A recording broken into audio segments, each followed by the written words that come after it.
Let me tell a tale of a world where heroes walk among us, fighting through the darkness left by monsters and by selfish men. A tale of glory rents asunder, sacrifice and battles lost. Our heroes know not what awaits them, and still they carry on. Let me sing a song of a family forged by trials and woe. On their own they falter, but together they will write their own tale of glory, rents asunder, sacrifice and battles lost. Our heroes know not what awaits them, and still they carry on.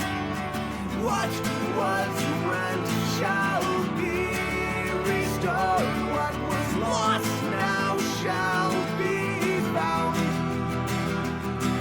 The price of valor ever rising, but victory brings new rewards. Tales of glory, might, and wonder, hard-fought battles, treasures won. Our heroes know their fate awaits them, and so they carry on.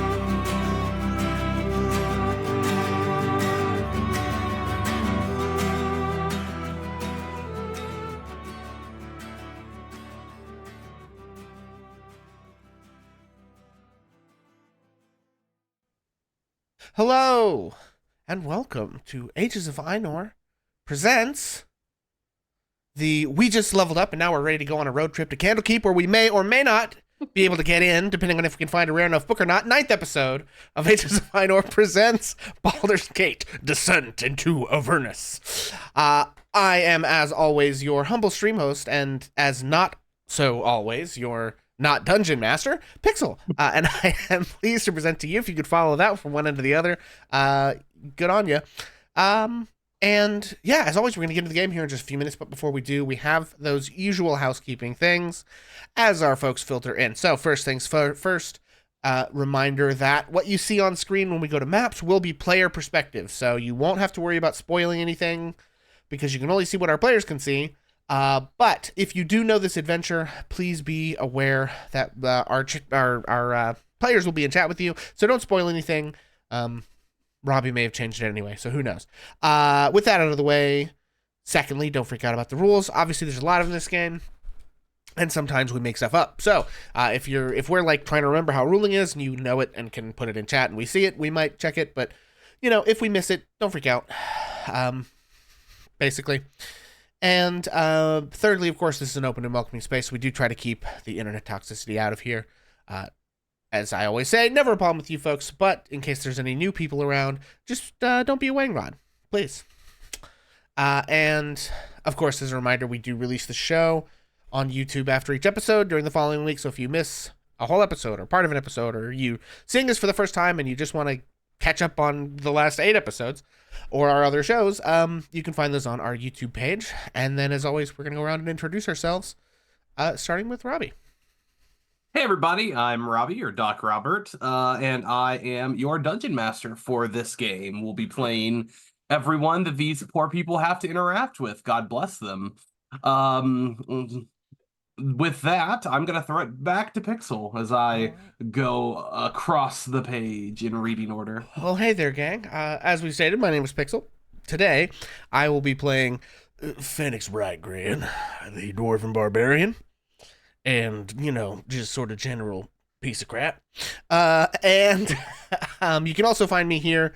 I am GMing our Curse of Strahd game, which we are coming up on our series finale for next week. 40 episodes plus. Going to be a lot of time. The final showdown with the Big Nasty himself. Should be a very good time. And if you haven't watched the rest of that, go watch it. I think it's pretty good. It's a few dozen hours of content you can binge, and some of the best GMing I've done, and some of the worst GMing I've done. So you get a real, smorgasbord of quality with that.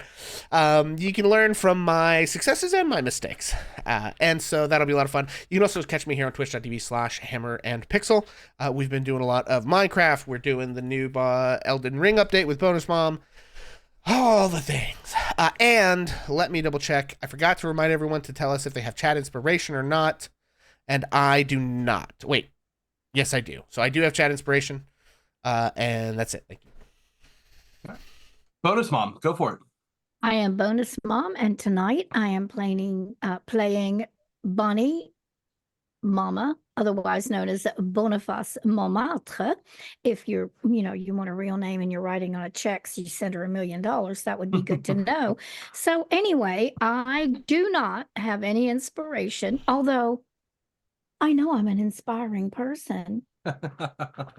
I too am in Curse of Strahd, fumbling through desperately, not a horror fan, but hey, looking forward to being here tonight and enjoying the game.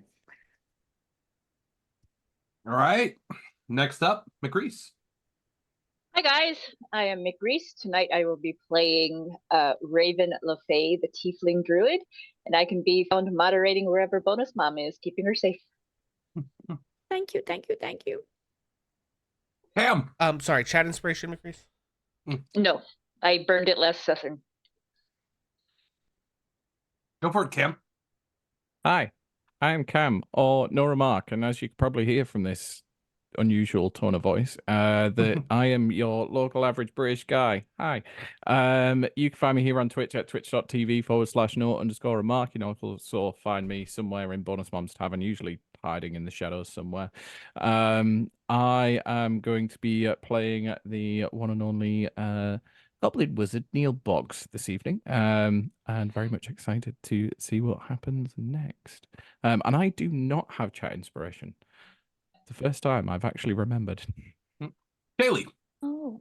I am Kaylee or Christy. I'm playing Temperance, the Air Genasi sorcerer. And before I forget, I do have chat inspiration because I constantly forget it and therefore I never use it. So you can find me also lurking in Bonus Mom's Tavern, but also here on Twitch in a couple places, actually. I play also with another D&D group called Reality Break 20. We play on Tuesday nights. We're in the middle of a series of one-shots since we have people in and out a lot, and it's been kind of crazy. The current one's actually Christmas themed. We're playing level 16 characters, which is the highest level character I've ever played in my life. It's crazy. And then I just started this past week streaming on my own channel, Kaylee1999 on Twitch. I am playing through all of Dragon Age Inquisition before the next Dragon Age game comes out, and that's on Friday afternoons. Very cool, very cool. All right. With that, quick recap of where we've been. Our crew is preparing to leave the city of Baldur's Gate after having dispersed with the Duchess Thalmara Vanthaper in a very nasty combat, almost claiming the life of Bonnie, and Raven, for that matter, with Thalmara, some of her cultists, who were not so much of a threat, and a nasty devil who very much was one. Upon bringing this information back to Captain Zodge, he was immediately usurped by a friendly face, maybe? By Captain Porter. Captain Porter, being someone familiar to several of our members, came and kind of took over the reins of the Flaming Fist as they flailed for control. And with that, they were looking at the infernal puzzle box that they had discovered on the ashen body of Thirstwell Vanthaper. Now, Raven decided to take a little crack at that puzzle, and it didn't go so well. In fact, by not go so well, with a natural 20 roll, it still knocked her out entirely in one hit. So, because unfortunately we do not use Baldur's Gate rules, natural 20s are not auto successes in 5e. Anyway, so and so they need to go find somewhere to get this puzzle box opened. The only place that Captain Porter had any recommendation was with her friend Silvira in the city of Candlekeep, the monastic city, a place of harbored knowledge that requires a gift of knowledge to even enter. With that, the crew has been it's been 2 or 3 days since the end of that, so they've had a little bit of downtime. And what I'm going to have happen here is everyone is kind of gathered back at Bonnie's, knowing that tomorrow morning they are going to leave for Candlekeep. And they are going to be discussing a little bit about what happened to them in the interim as with what that is. They may share some of their level up details. They may share some shopping or other stuff they've done. They might not share much of anything. We'll kind of have to see how that goes. But I think that it would be fitting that Bonnie would be starting us off as she is serving dinner to everyone. Well, tomorrow starts a next part of our adventure together. I'm very enthusiastic about it and looking forward to it. Well, all right, not so much actually. So I wanted to share with you that an interesting thing has happened to me, and perhaps it'll add some understanding to this whole situation of I'm hearing a voice in my head and I don't know where it's coming from. Well, you all remember Curtis, my friend Curtis. He was here and brought us something. Excuse me, what now? Custer. Custer. He's such a good friend that I call him Curtis. His name is actually Custis Curtis. But anyway, Custis. Well, he's a priest. And so it occurred to me that we're getting ready to leave town. I should go and visit and talk to a priest one last time and reach out. And I did. And he was very kind and talked to me and told me many things. I described this whole situation that's happening with me with the voices and these things I can do. And well, I must admit that I've been very frightened that something bad has a hold of me. He didn't think so. And that's really important. He didn't think so. He said that the way it's going and what I'm reacting to, and also this odd thing about now I understand celestial. He said perhaps an angel or something like that, as in my hour of want about my son Shay and him being gone and no one would help me, that it was an angel that had reached out to me. That was very helpful. And it's encouraged. And so I'm not quite as afraid as I was before. Not quite. A little bit, not as much afraid. But he did a very interesting thing. I was describing him and I just like woof with my spatula and this happened and that happened. And he said, let me see that spatula. And so he looked at it and he said, well, there's nothing unusual about the spatula. It's a spatula. And actually in his looking at it, he kind of broke it. Oh. I have bad luck with spatulas. I either burn them up in pans and they just catch fire and extinguish themselves or whatever. But anyway, so there went my spatula, but I tried to be too nice and not say anything. Oh. However, he was rummaging through some things and he pulled out, well, you all know that I do a little yarn work along the way. Yes, I was in the Weavers Guild and I crocheted and embroidered and whatever. He found a Tunisian crochet hook. It's really pretty. I hope you get to see it. It's nice. Well, you will get to see it, but I've sort of packed it away in my kit back here. Anyway, he gave me that and it felt so good in my hand. So that happened to me. So no spatula.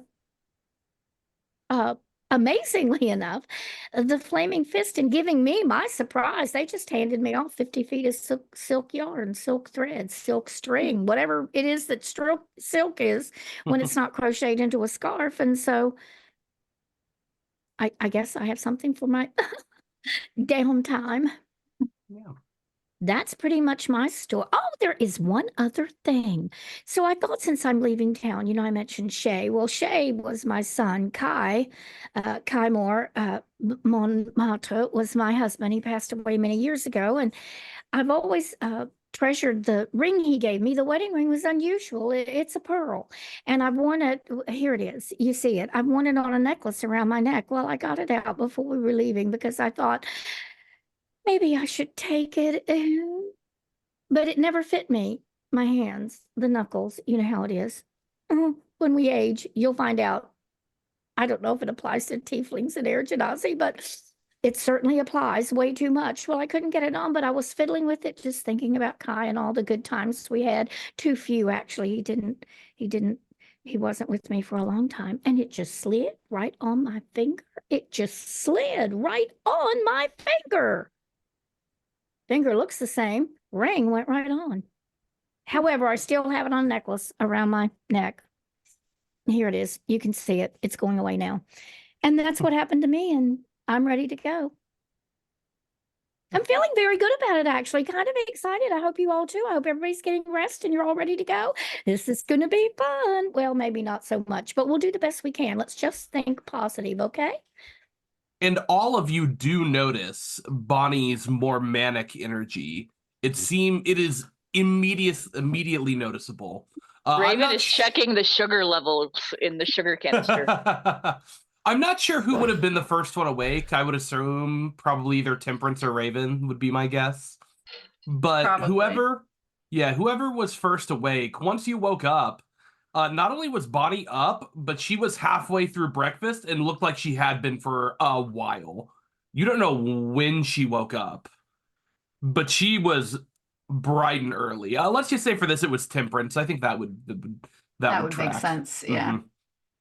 So yeah, Temperance, you woke up whenever it was you woke up, fairly early, I assume, and she was just there, bright-eyed, bushy-tailed, in that same kind of attitude you just saw. Bonnie, did you actually sleep last night? Oh, I'm sure I did. Excuse me, while you're finishing up, I'm going to go get together some goodies that I fixed for the trip.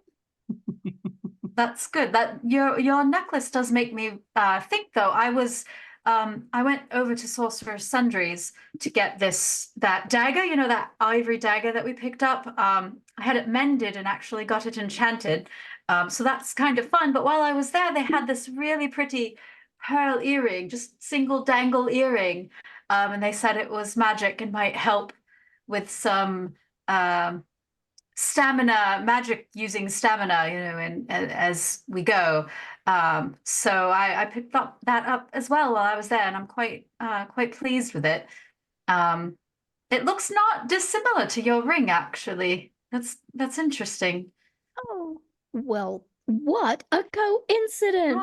I got this ring. Oh, it's been more than, almost 40 years ago, actually. Be 40 years ago soon, after the new year breaks, as a matter of fact.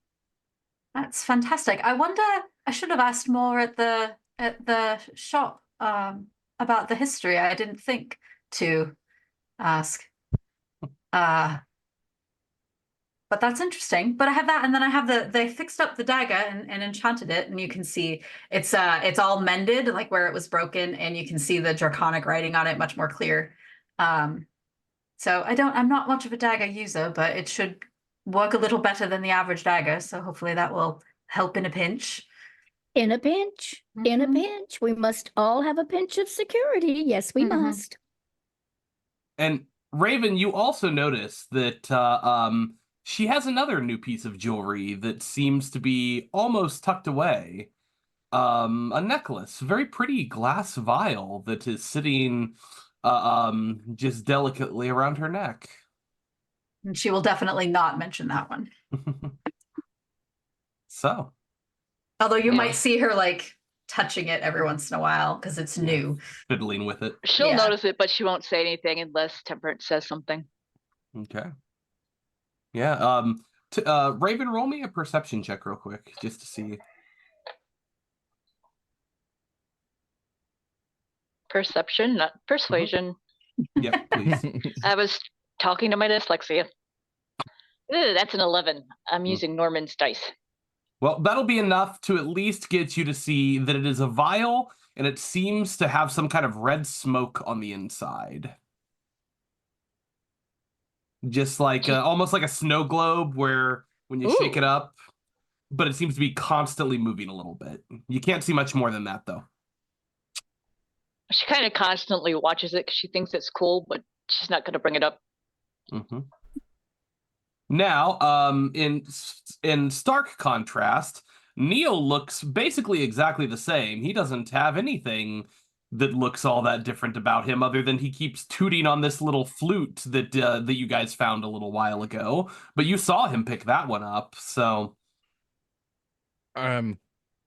Neil would say, speaking of Sorcerer's Sundries, I got some very, very good deals in Sorcerer's Sundries. They were very friendly, very helpful. Lots of people of my they said esteemed caliber. And he picks up his backpack and puts it onto the table. And says, the stitching on my backpack has been edited with a little bit of work, and I got to watch and learn how to maybe do it in the future. But yeah, and he opens up the backpack and literally puts his whole arm into the backpack, like as if he's reaching through the table, and pulls out Jaff, the dead rat. Yeah, it has quite a large space, and he just drops Jaff back into it. And also talking of pearls, and he plucks out the tooth that you've seen him pluck out before. They did some work on my tooth. And yeah, it's extra shiny now. So I don't have to clean this one specifically as often as the others. Oh, And he pops it Neil. back in. Also, I've also got a number of new spells available from the inks that I've been collecting as we've been journeying. However, I still need some more inks, so I'm probably going to need to buy some more of those at some point too. But to be fair, the whole thing was not particularly expensive. All it cost me was however much gold I had, because I've lost track of the actual number. Plus, I think it was a little bit of like treacle tart, and I think there was maybe a torch, and possibly a bulb bearing, and one of my flyers, and just some other bits and pieces. They were happy to accept trading for all of those incredibly fantastic items. But they did tell me that unfortunately it means that the Bick, my little rat friend that we found, can no longer travel in my backpack because it's not safe for him to be in there, because it could unfortunately make him dead. So and he toots on the pipe, and the rat just pokes his head out from underneath the hat. It's the first thing I thought of. So yeah, so he's going to be staying up here now. But I've got to obviously take extra care to make sure I'm washing the top of my head very, very closely. Oh, Neil. All right. And lastly, listen, you've seen Phoenix look pretty ragged before. Like, you've seen this dude look real goddamn ragged. But he somehow looks more ragged than before. See, I think what it is with this one is the flop sweat. I think most of the time he's like dirty and grimy, but today, even though it's not really that hot outside, he is just absolutely just drenched in flop sweat. And you see him, he's sitting at the table, the food is like pushed a little bit off to the side, and he's just leaning his greasy forehead on the edge of the table, and he's kind of like propping himself up a little bit with an item none of you have ever seen him carry before. His normal great axe, nowhere to be seen, completely missing, and he has in his hand wrapped around the hilt of a rather fantastic looking longsword. It's got this like braided gold and silver hilt, and there are these sort of like fanned flourishes along the edges. It looks extremely fancy, you know, almost in a way like a kind of a holy knight type of a sword, except for the part on the hilt where like his grimy hand is gripping it. He does not explain where this thing came from, but he just fully is just like, he's not sleeping. You can tell he's kind of like breathing heavily in the sort of way that you do. We can go over the map screen for a second if anyone wants to see Fenix's fancy pants sword. Some of you may recognize that. Don't worry about it. Don't worry about it. Don't worry about it. That part's not important. But yeah, so he's on the struggle bus. He's driving the struggle bus badly today. And he has this weird sword that came out of nowhere. I think that Bonnie, in the midst of everything, prestidigitates him every chance she gets walking around. She probably doesn't make much headway. Yeah, it's but a she's losing trying. battle for And sure. she's putting a lot of work in on her tablecloth, let me tell you. If Raven is even remotely concerned that Fennec is dead, she pokes him with her tail. I don't think there would be a way to worry that he's dead, because you do hear a lot of just like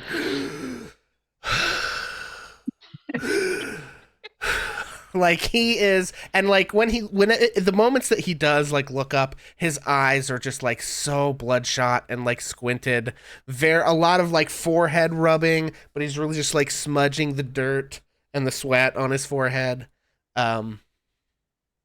He has those like lines coming off of him, like the dirty kid from the Peanuts, you know? Love it. We're all Bonnie sitting can at the usually other do a side pretty- of the room. Yeah. Bonnie can usually do a pretty good job of covert prestidigitating, but he's sweating so much that it is truly an uphill battle. You can only do so much when the sweat is continuous. And real quick, if you don't mind, I do want to roll that luck check for Phoenix. Go for it. Roll that luck check. I'm gonna do just a D100, high or low. Yeah. And we'll do high is lucky, low is unlucky. That sounds as I was gonna recommend. Go for Let's it. do it. Okay, that's low. Great. Okay. Good to know. Yep. I'll keep that. Okay. Not particularly lucky. Okay.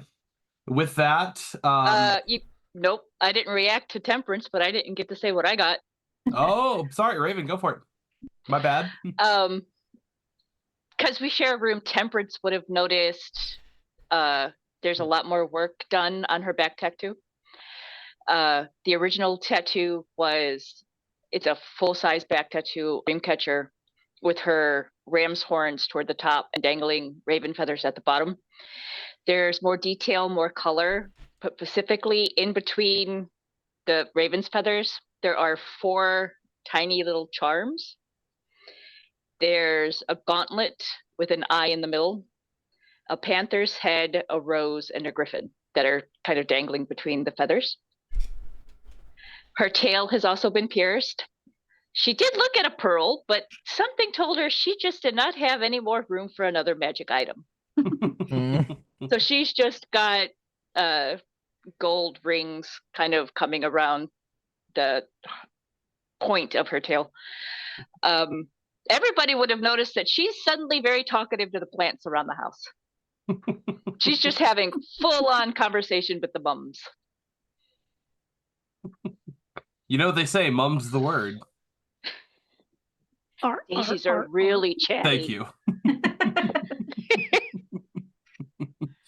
Yeah, and I would say I should also mention that you'll probably notice that the breeze that generally is tossing Temperance's hair gently is perhaps maybe a little bit more vigorous. Oh, and her second set of horns are just a little bit more visible. They're not quite nubs, but they're actually slightly more visible through her hair now. Okay. All right. And with that, it is the morning of hopefully you all took a long rest. You've certainly had one at this point. Rhea, you also, she kind of says, well, I didn't have all that much gold, but I talked to one of the cleric friends I had, and they blessed my sword just in case anything were to happen. And she pulls out the same old sword she had, but just to hope that it would strike true against my enemies, I guess. So, well, are we heading out then? Is that the plan? Well, if it's dinner, I think first thing in the morning. First thing in the morning, yes. All right. And you guys, Are you ready? Sorry, what are you talking to me? Yes, Phoenix. Oh, yeah. Are we ready? I think at the like it's dinner, let's go in the morning. Phoenix looks up startled to realize what time of day it is. He thought it was morning fully. He looks at the food, notices there's not like breakfast food on the plate, and just seems absolutely so confused and disoriented. yeah. And you guys make your way at your own pace to bed for the long day that awaits you tomorrow. And for who knows how long afterwards. As you are leaving the city of Baldur's Gate, some of you for the first time in a long time.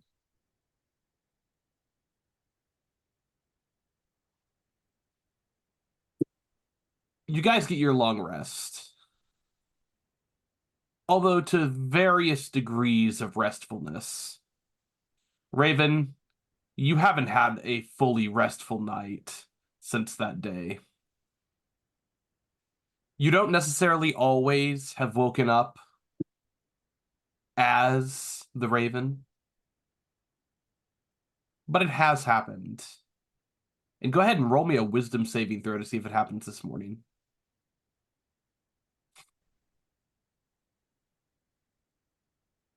It's 8 on a nat 1. Yeah. So the nightmares were particularly bad.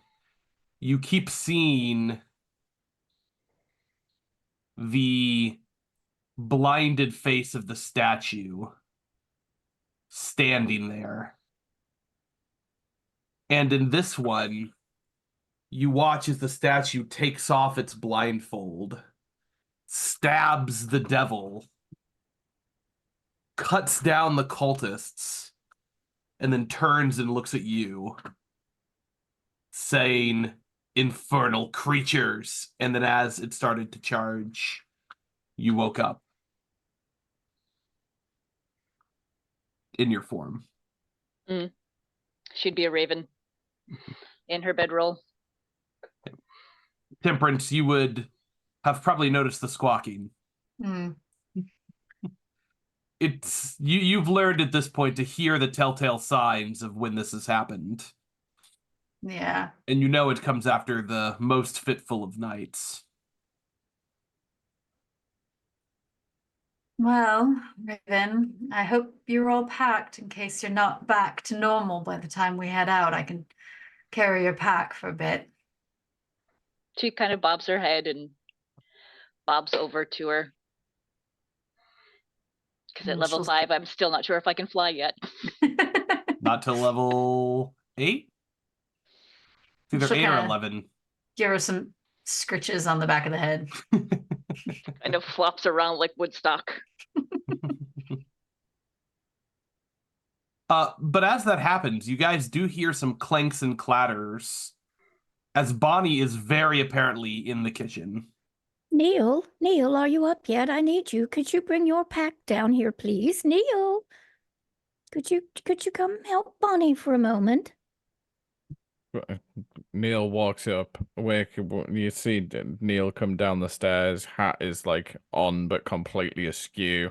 The shirt is like buttoned completely wrong. The waistcoat is little like oral waistcoat is like buttoned the other way wrong. He's got one shoe on, one shoe carrying, and he's just like hopping down the stairs with the backpack.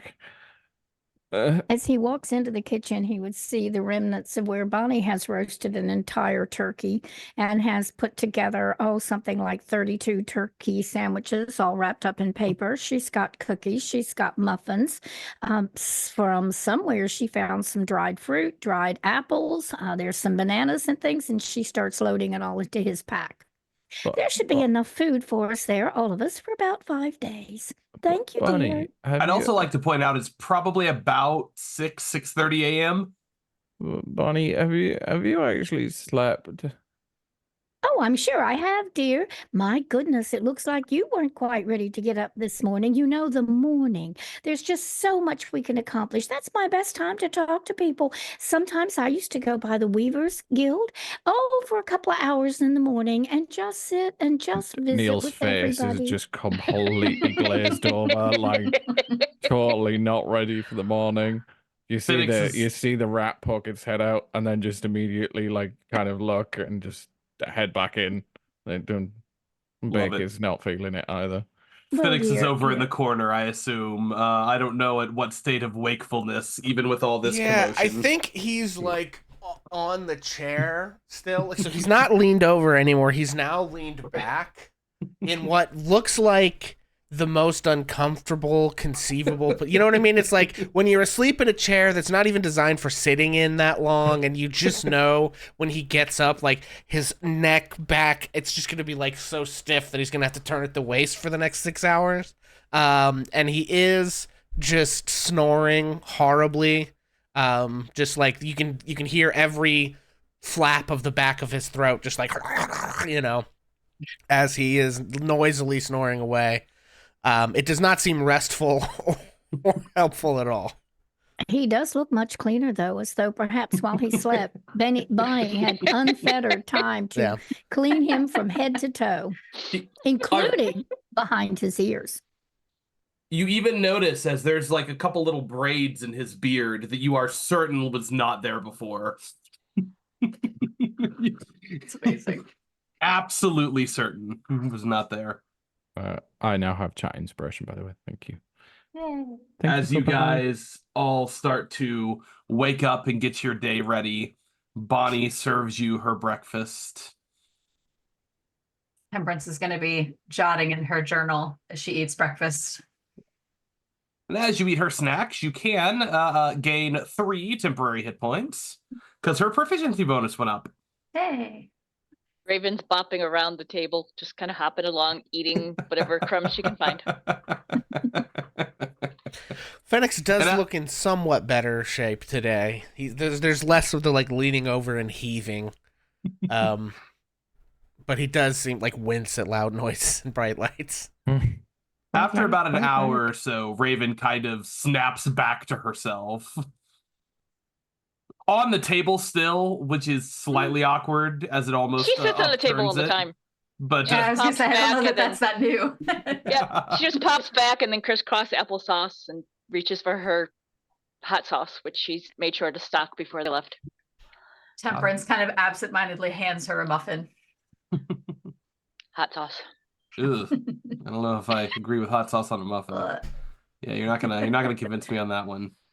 That's on the muffin. I mean, even Neil is looking at Raven funny at the hot sauce on a muffin. Like he's not in for that. I mean, he's Raven still just like looks him dead in the and... eye and like chugs from the bottle and puts it down. You think you're resistant to fire damage. Facially cringe, like. Yeah, and it's ghost pepper hot sauce. Wow. If you really need to wake up Phoenix, that's how you do it. I mean, Phoenix also, I think, has resistance to fire damage from the shield. So. Probably. Gosh. Yeah, I think Uh. as we like get up to leave, I think Fenix maybe gestures the hot sauce for a second to see if you'll like loan it to him for a moment. Hmm. And he just Should I like hand him puts the a little bottle? bit on the side of his hand and just like, whoo! And hands it back and says, "All right, oh, okay, that'll clear you out." And he starts to like snot into his beard a little bit. Oh. Phoenix, make me a Constitution save at advantage. Okay, let's look at that. Okay. The writing in Temperance's click journal that. kind of goes to the side as she's watching this. Okay, with advantage, we're looking at 16. Okay, yeah, you tank it. You absolutely tank that that line of ghost pepper sauce. Somehow, you even feel a little more awake, maybe. Yeah. In some Raven is just- intangible, non-mechanical sense. Despite everything that she's seen him do so far, it's that that's impressing her most. I do think though he's not like just like tough guy in it. He is sort of like not like I'm hot, but he's just like moving his jaw a lot. Like I don't know. Like it's almost like he's trying to like snap it or pop his ears or something. Working through his sinuses. Like whatever way he's working through this, it's weird and gross. And he has absolutely no care for like who is watching this. Like their comfort is not a concern at all. As you guys finish breakfast, get your last things, you start to make your way back to where all of this started, the Basilisk Gate. And what disturbs at least some of you is the one thing that hasn't changed. The dozen or so soldiers linking arms, holding back a wave of refugees as they open the gate for you. A few punches are certainly thrown, although not to the level as it was last time. And then as you kind of get to the other side of the gate, and then they kind of just push you through, and the gate closes with a crash behind you. The crowd disperses again, and you see out here is a tent city. Dozens, if not hundreds of tents scattered outside the walls of Baldur's Gate. Some ramshackle huts, pieces of driftwood, where this has obviously become an entire encampment here.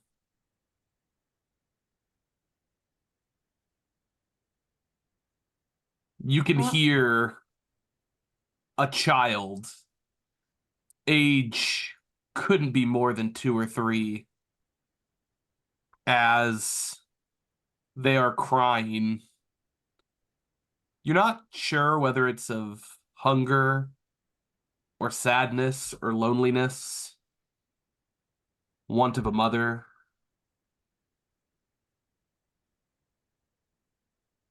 But knowing that there's nothing you can do other than the exact thing that you are doing,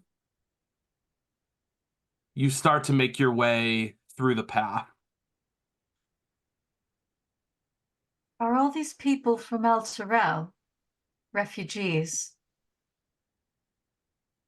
Rhea will look around and say, I believe the majority of them are, or Eltergard at least. Without Elturel there to protect them, many will be terrified of what could come. Without the light of the companion to keep away the evil, they might even see this hellhole as a safeguard. Not any safer out here, just outside the gates. I think that's why they were trying to get in so desperately. From the way the guards were treating them, I'm not sure they were safer inside the gates. It just isn't right. Stay close, Neil, please, all of us. And let's hurry. The sounds are so sad. Rhea tightens up a couple of the belts on her armor as she looks at you all and says, all right, let's go. The first hour or so of the journey is pretty straightforward through the closest thing to a suburb as Baldur's Gate has. There are some fairly normal looking neighborhoods that are offset by some very destitute looking places. And eventually you see the large sprawling tower and spanning gate that all of you would recognize as Worms Crossing.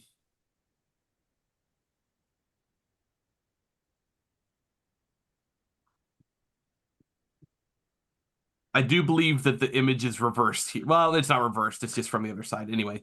On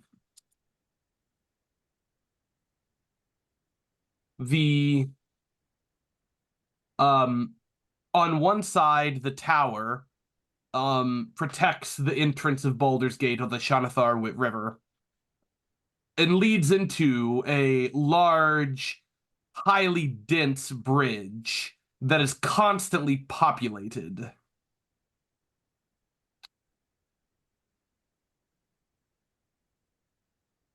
And the tower itself is heavily guarded, but they don't pay you much mind as you walk through. It seems like most of the refugees didn't got here before the crossing was completely shut off, or they've been shifted somewhere else, because you don't see the crowd of refugees here. But you do see a crowd of fairly rough Baldurians. Worms Crossing is known for a lot of things, and very few of them good. It is essentially the red light district of Baldur's Gate. Far enough outside the city where the Flaming Fist doesn't always concern itself, but close enough to sample the citizenry.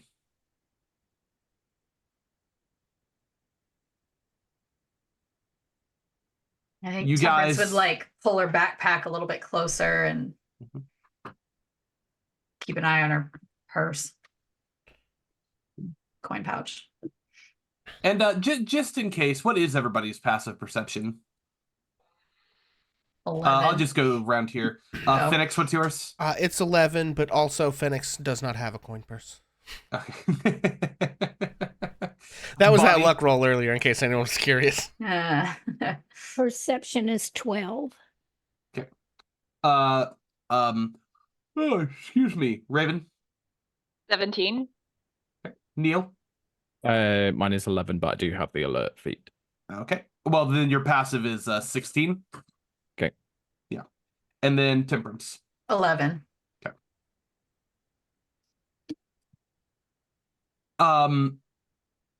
It isn't about halfway across, Neil, you notice as a little girl is reaching into Temperance's backpack, trying to rustle around for whatever she can find.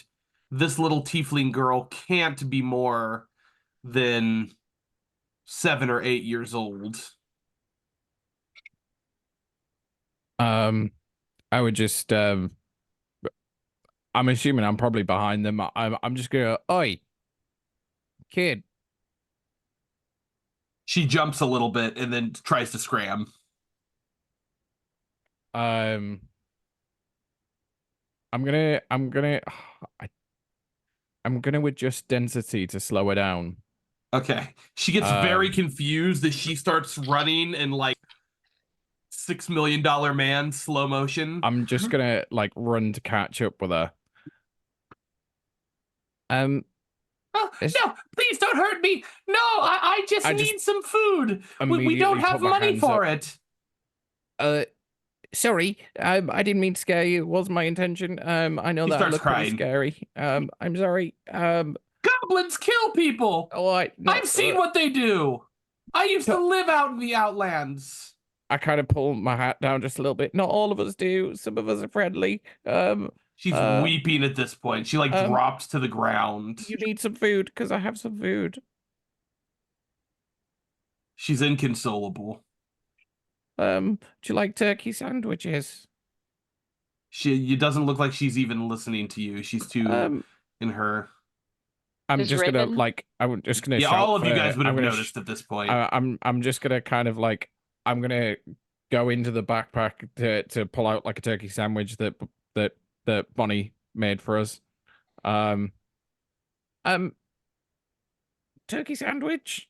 So, like, eventually you're holding it directly under her nose, and she kind of looks up, still kind of half crying, and then grabs it and clutches it to her chest, and then kind of stands up, and then tries to stumble away.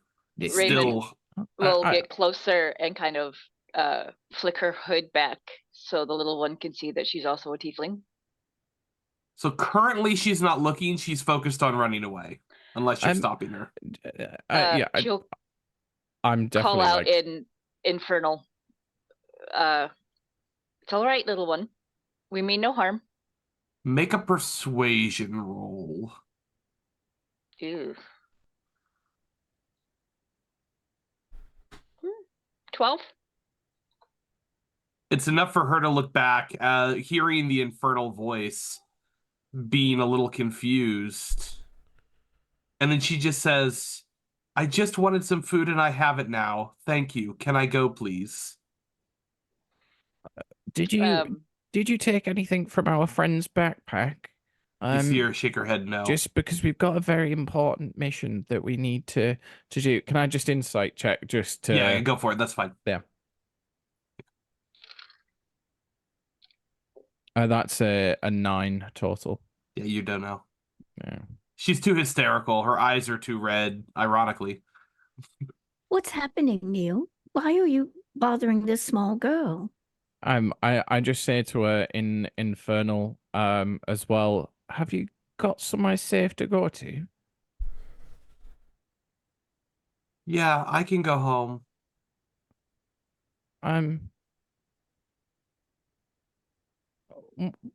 She's gonna try to run again. Can I give her 5 gold? She's already gone. Oh, okay. Yeah. Obviously, I'd drop the adjust density as soon as as soon as she's clear. Neil, what's happening? Why did you try to stop that little girl? She was rifling through Temperance's bag.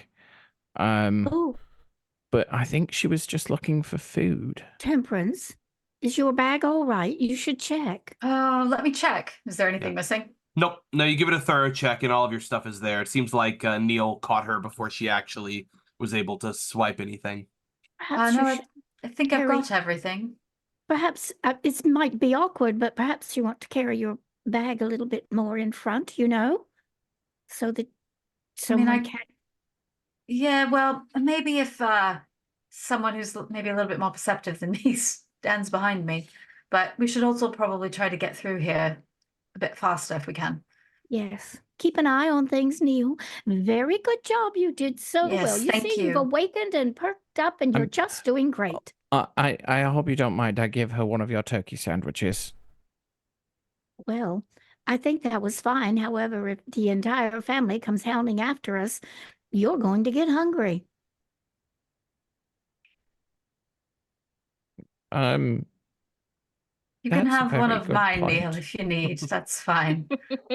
You guys start at more of a trot, making your way across Worm's Crossing. And you do. You make it out. Make it to the other side. You've traveled a decent chunk of the morning at this point. 2 or 3 hours. And eventually, you come up to a fork in the road. And you see that there's this farmer here that has a cart stuck in a rut in the road.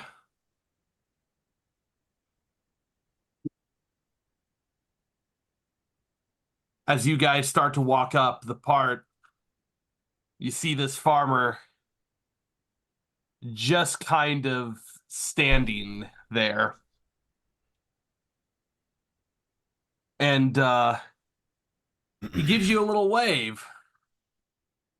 Well, Sorry, I'm having a bit of an issue. Could y'all help me get my cart out of the rut here? Is there anyone else around? Make a perception check. Yeah, Phoenix would like to scan for ambush potential. We're outside the city gates. He's back in sort of like 17 mode for me.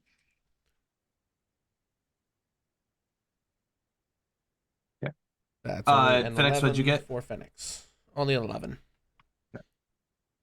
You do in fact notice, Temperance, that over on the left side that there seem to be a couple people hanging out in this bush right here.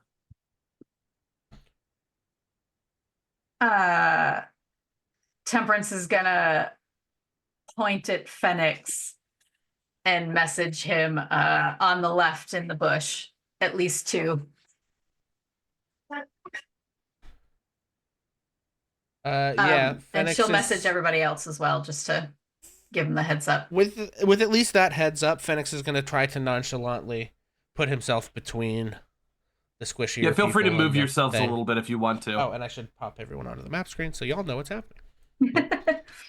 And yeah, so you just see the farmer saying, "Well," as you get to the front, say, "Well, you're a bit of a fancy pants lad, aren't you?"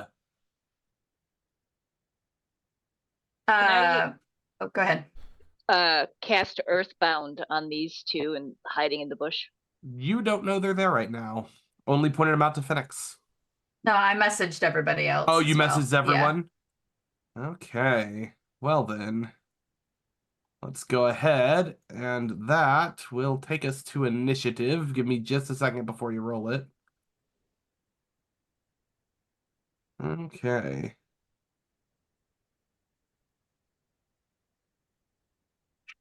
Jeez, that scared me. Mm. I don't know why it was Very so loud dramatic in my ears. music. Okay. Go ahead and roll your initiative. I'll go ahead and check once you roll them. Zoinks. Okay. Oof, Phoenix is having an off morning. Yeah. Mm. So is Bonnie. Wow. Yeah, apparently we're doing- Phoenix, Temperance, and Bonnie are having the same kind of morning.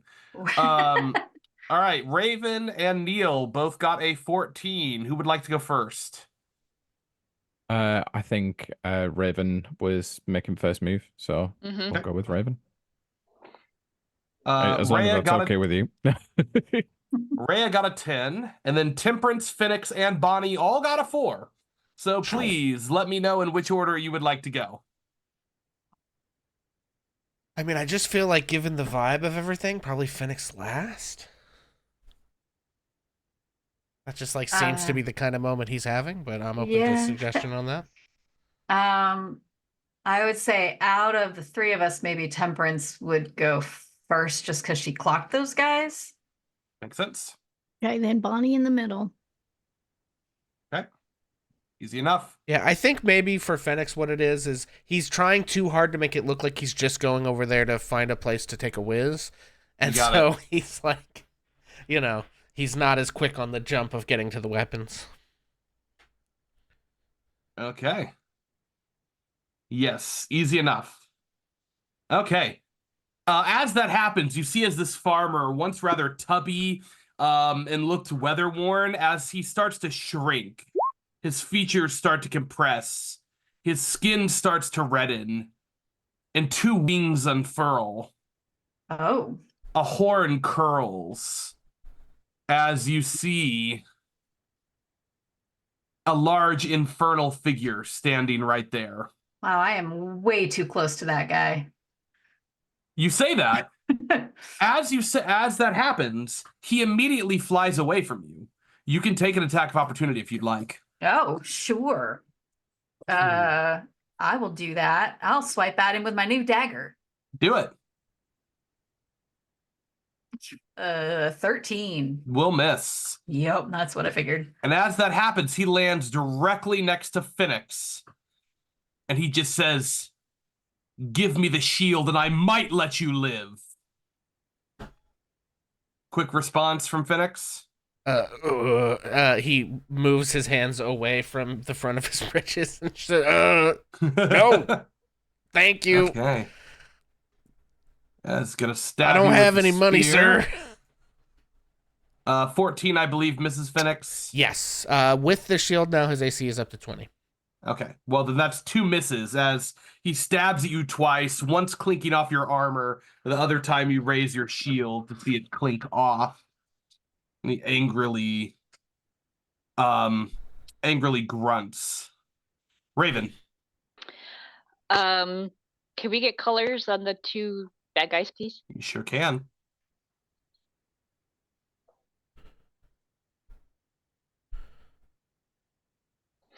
I need green to roll me a strength check 15.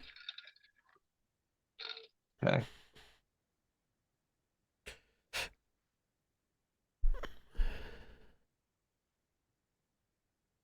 I'm a 17.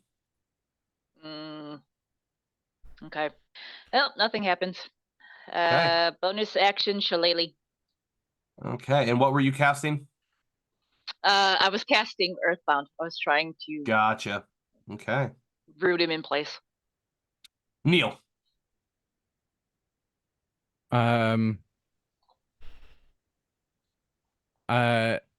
Neil just kind of scans the area just a little bit, around him.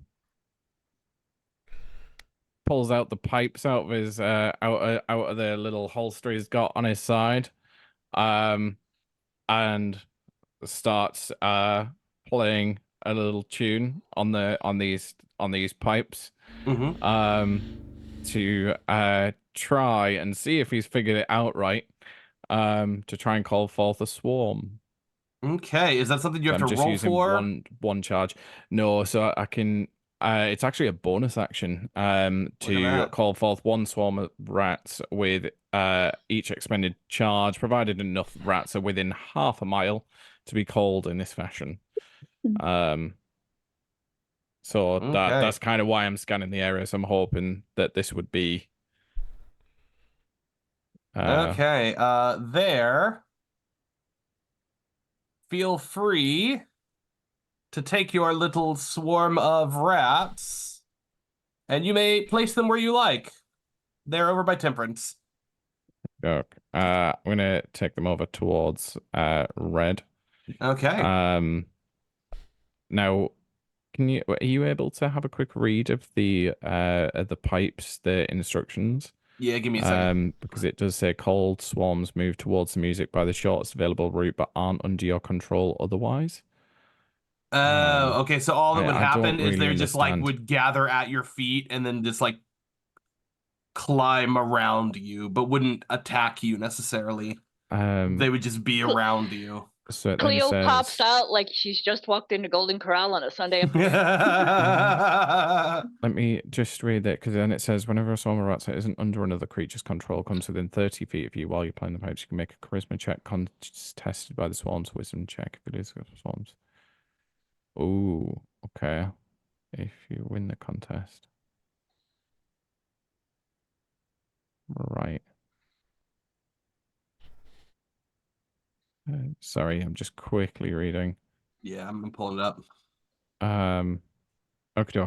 So it looks like I need to make a charisma check contested by the swarm's wisdom check. Yeah, which will be fantastic.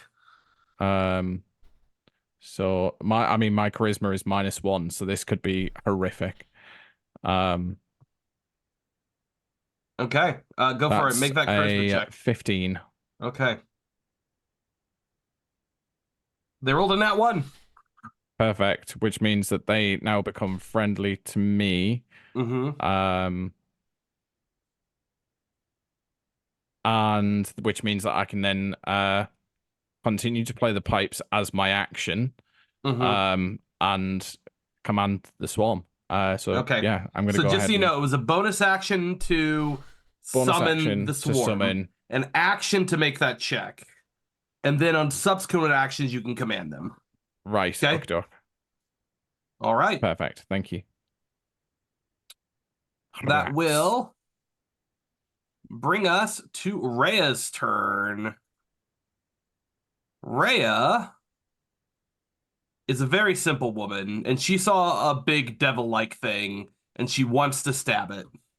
So she's going to stab it. Okay.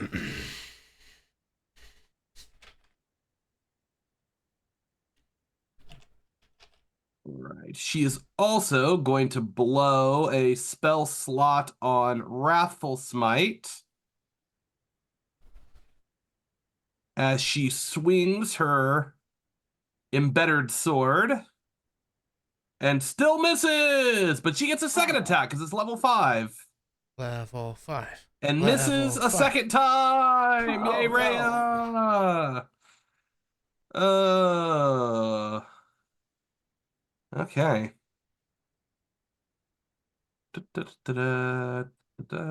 He's just gonna stand up. Temperance, you are going to have 2 attacks against you. Great. Awesome. Fantastic.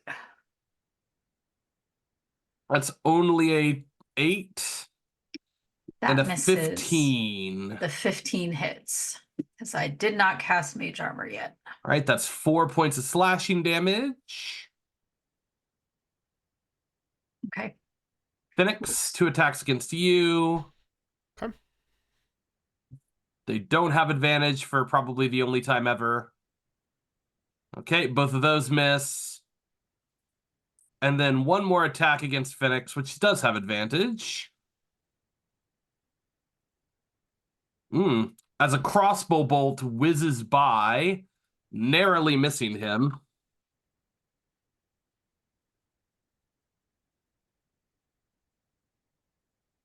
And this guy back here pops his ugly head out. Knew there had to be more. Okay. Bonnie. Okay. I think as soon as things start to roll down, Bonnie whips out her Tunisian crochet hook and aims it at the the red guy, the demon, whatever he is, Mhm. that flew around and is headed for Phoenix. And she's just gonna curl it in her hand and point it at him. And she is going to attempt to hit him with, if I can find it.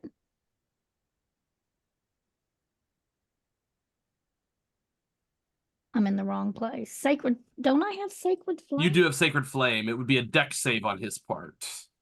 You absolutely have Sacred Flame. Okay, it's in spells. It's not on my first page. Okay, so she All right. aims Sacred Flame at him.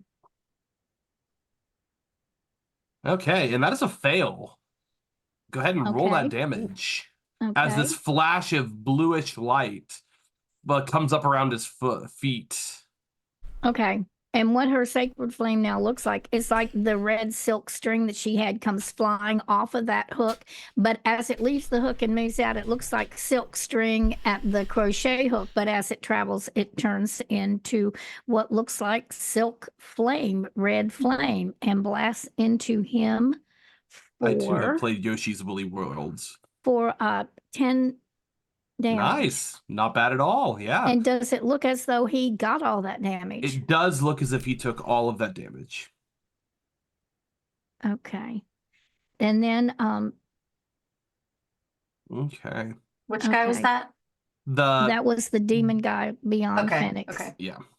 I don't think she's even seeing the guy step out of the bushes, kind of. She's so focused on the demon. Okay. Can she also, or does she have to do it first? Oh, nope, she's not going to. Never mind. Never mind. Okay. Temperance. Temperance is going to reach out as lightning crackles down her arm and try to grab the guy right in front of her and cast At Shocking advantage. Grasp. He definitely has lightning armor. Or lightning armor. That would be way more terrifying. Metal armor. At advantage roll. Oh, come on. 16. 16 will not hit, Ah. unfortunately. Boo. I hate it. Sorry. Okay, Bonus? that's all right. Bonus You can always action. quicken spell. I could quicken spell. If I quicken spell, can I do that again? You sure can. I'm going to do that. Okay, at advantage. I really want to hit this guy because I am angry.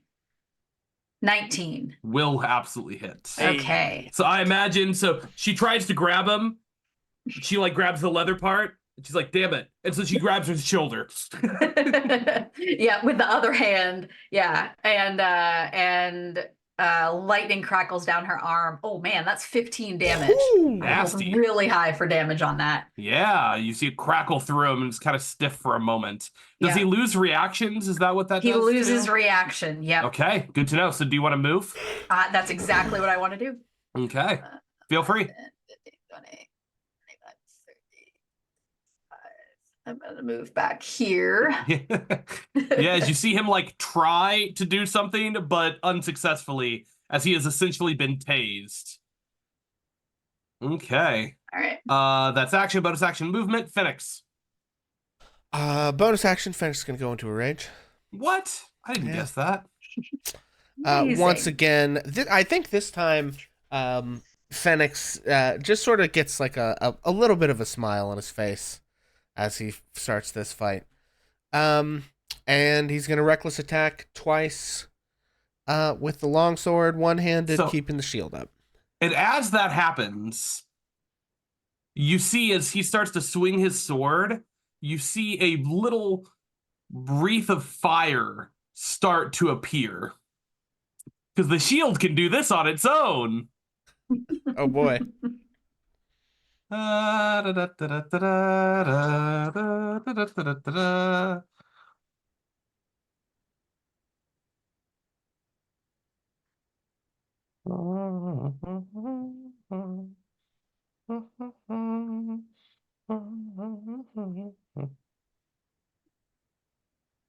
As an enormous wall of fire is going to pop up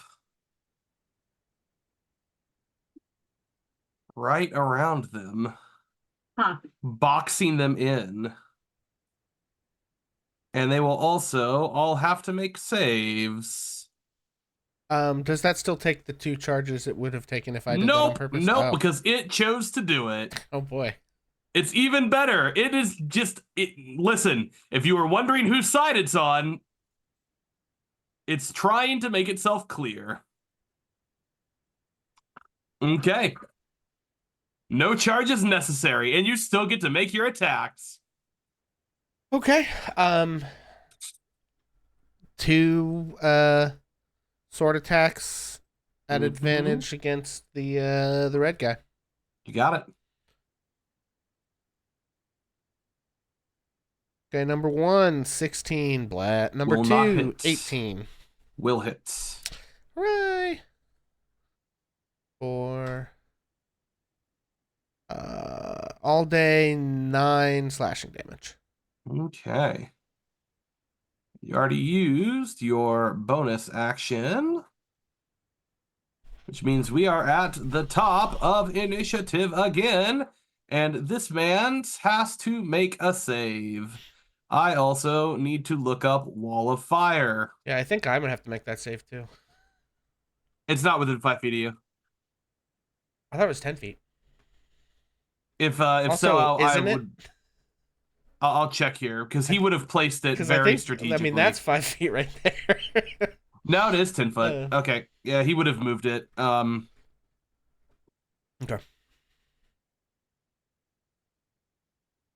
He would have very carefully placed it. Okay, it's close enough. Yeah, that's fine. Okay, the idea is what's important here. It's spiritually. There we go. Okay, so he has to roll a save.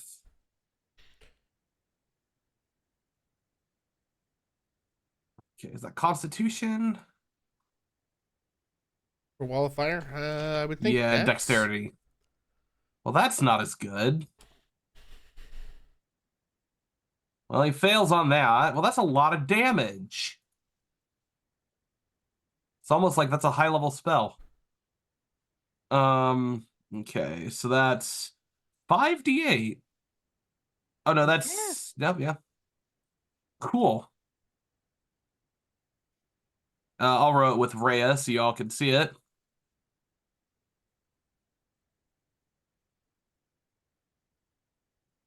That's 17 damage, which he unsurprisingly will not take all of. 17, half to 8. Not 88. Okay. That is, it's now his turn, and he is going to attack Phoenix twice, but at advantage this time.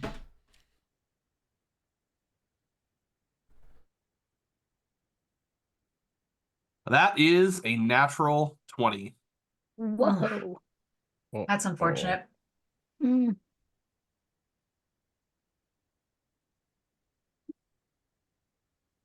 No, we don't have that sound effect here. Yeah. Oh my, that's unfortunate. Oh, and I do need to separate the fire from the slashing. So that is 13 piercing damage All right. and 9 fire. Okay, and is that with my resistance or without? I just gave it to you as I rolled it. Okay, so that's 4 all day. Yep. Okay. And then the 9 is just 9. Oh. So oh, then wait, no, it's fire. I have you're resistant resistant to that. I'm resistant to Never all mind, of that, so it's basically. half of that, so 4. Yeah. Yeah. So Nice. 13's down to 6. Yep. And then 9's to 4. 4. Okay. Yep.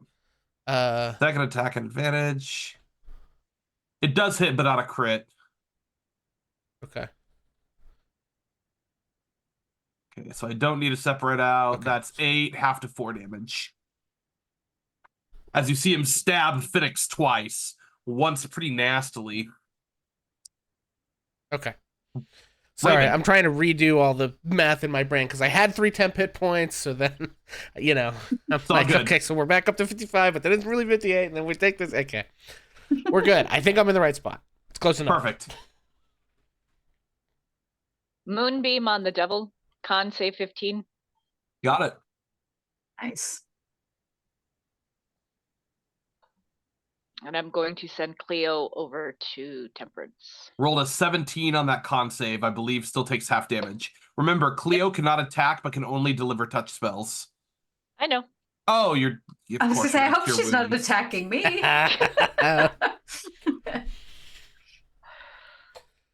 Okay. Half of 18. 19, 9. Not That's bad. radiant damage. Yep. Which he will take all of. Neil. So you just hear as Neil plays like a very shrill note on the panpipes, and these rats that are currently swarming all over him just dart over to this gentleman. I'm gonna actually get them to share that space, so I'm not gonna be able to move them. Absolutely disgusting. He hates it, yeah. actually. He Yeah. thinks that's very mean. Absolutely. Too right. And You should be able to move him now. oh, perfect. And I'm gonna get them to attack. Okay. Which is a +2 to hit. So I'm just gonna roll it through here.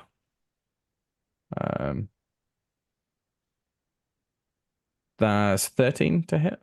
It's not. No. Okay. Bonus action. I'm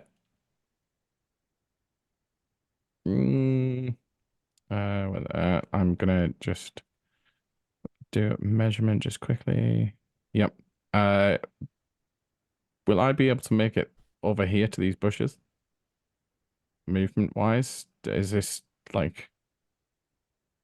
The stream is difficult terrain, so no, you'd be able to be in the stream. What is the stream? Sorry, I'm not seeing that. That little water bit right there. Oh, that little bit there. Yeah. Right. Okay. Well, I'm gonna go over here then. Okay. and a bonus action to hide. Okay, yeah, and that'll give you a little bit of cover even if you're not hidden. Yeah. Except from the orange guy, but he does seem rather predisposed at the moment. That's a 16 on my stealth check. Okay, I'll keep that in mind. It is Rhea's turn. She is gonna try to smack this guy. That'll finally hit with a 22. Okay. Nice. She's also gonna smite, because that's what paladins do, is double Sure. smite. Smite. Nice. Smite. Okay. Okay, so start off with 12 slashing damage. And then she blew a Wrathful Smite, which she was still concentrating on. Which is an additional D6 damage. Ooh, 2 whole damage, but he does take all of it. When things are resistant to psychic, you should be scared, just as a note. Great. Thanks. He needs to make a save. That looks like a wisdom save. Yep. Her spell save DC is 14.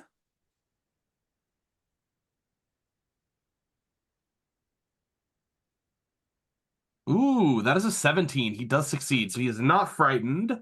But she is also going to blow a second level spell slot, which she now has, for a regular Divine Smite. And this thing is, you will not be surprised to know, classified as a fiend, and therefore will get the additional D8. So 4d8? okay. Yeah, the Wow. additional 1d8. Okay. So that's Fine. 3d8. An extra 3. All right, hold on. No, 4d8 damage because she upcast it. 4d8 damage. Ooh, could have been better, but another 16 as an enormous flash of light goes off, and you see him visibly shaken after that attack. Okay. All 3 of these guys now need to make dex saves and then take what I'll classify as a crapload of damage. That is a success. Nope, 2 of them do. Hey, both of them succeeded, but they're still gonna take 5d8 fire damage, or half of 5d8. So they'll both take 10 fire damage. Yeesh. Okay. This one is going to scream a little bit as he is going to run this way into the water. Opportunity attack? He wasn't next to anyone. Oh, He was different right guy. there. Okay, sorry. Yep. Yeah. I couldn't tell if you were going for green or red. So, and then I actually think he has enough movement. Yeah, how convenient. Oh, boo. He had that much even through the creek? Oh, good point. That's difficult terrain. No, he would not have enough. There we Oh. go. Bonus mom, look at Bonus you. mom with the mechanical Makes me very catch. happy. There you go. Once in a while. Yeah, he will make a crossbow attack, but that is significantly less good, and he only gets one of them. Didn't we have like a DM inspiration for rules catches once an episode thing? Or am I I'm here for it. hallucinating? Go for it. Am I hallucinating Bonnie that? can Didn't have Neil one. get that one? If we don't have that, I'm forgive me. I don't know, but I don't I care. felt like Listen, we I'm- did that I at one think we point. do. I think we do. And I'm taking it. Okay, you can have it. As the crossbow bolt flies off wildly nowhere near I have to go Temperance. rewatch the old episodes to remember if that's a rule or not. Okay. Alrighty. Okay, the last guy, unfortunately, he's kind of caught. I don't think there's too much he can do aside from step here. Nope, he can go one step further. Nope, he's still within 10 feet of it. Very cool. No, actually, that's the problem. It is, in fact, not cool. It is very warm. too hot. But he will make... yeah, knowing that that's not going to make a difference, he'll make 2 attacks against Phoenix.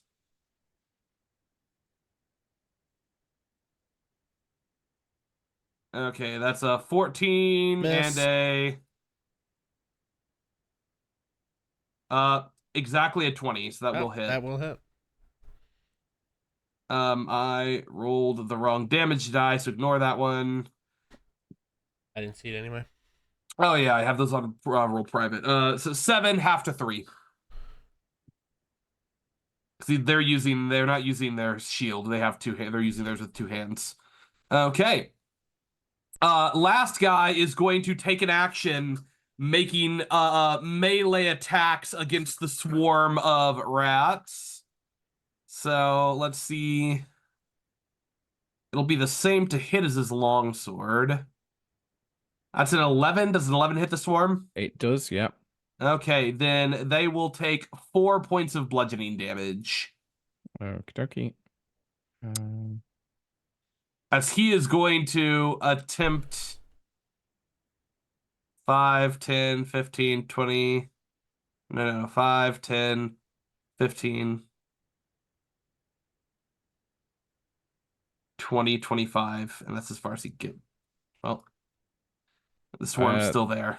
But yes, they can make an attack of opportunity. Yeah, I was going to say they'll get attack of opportunity. They can absolutely take their attack of opportunity. That will be, again, it's D20 plus 2.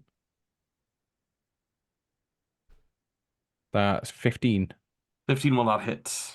Damn. Bonnie.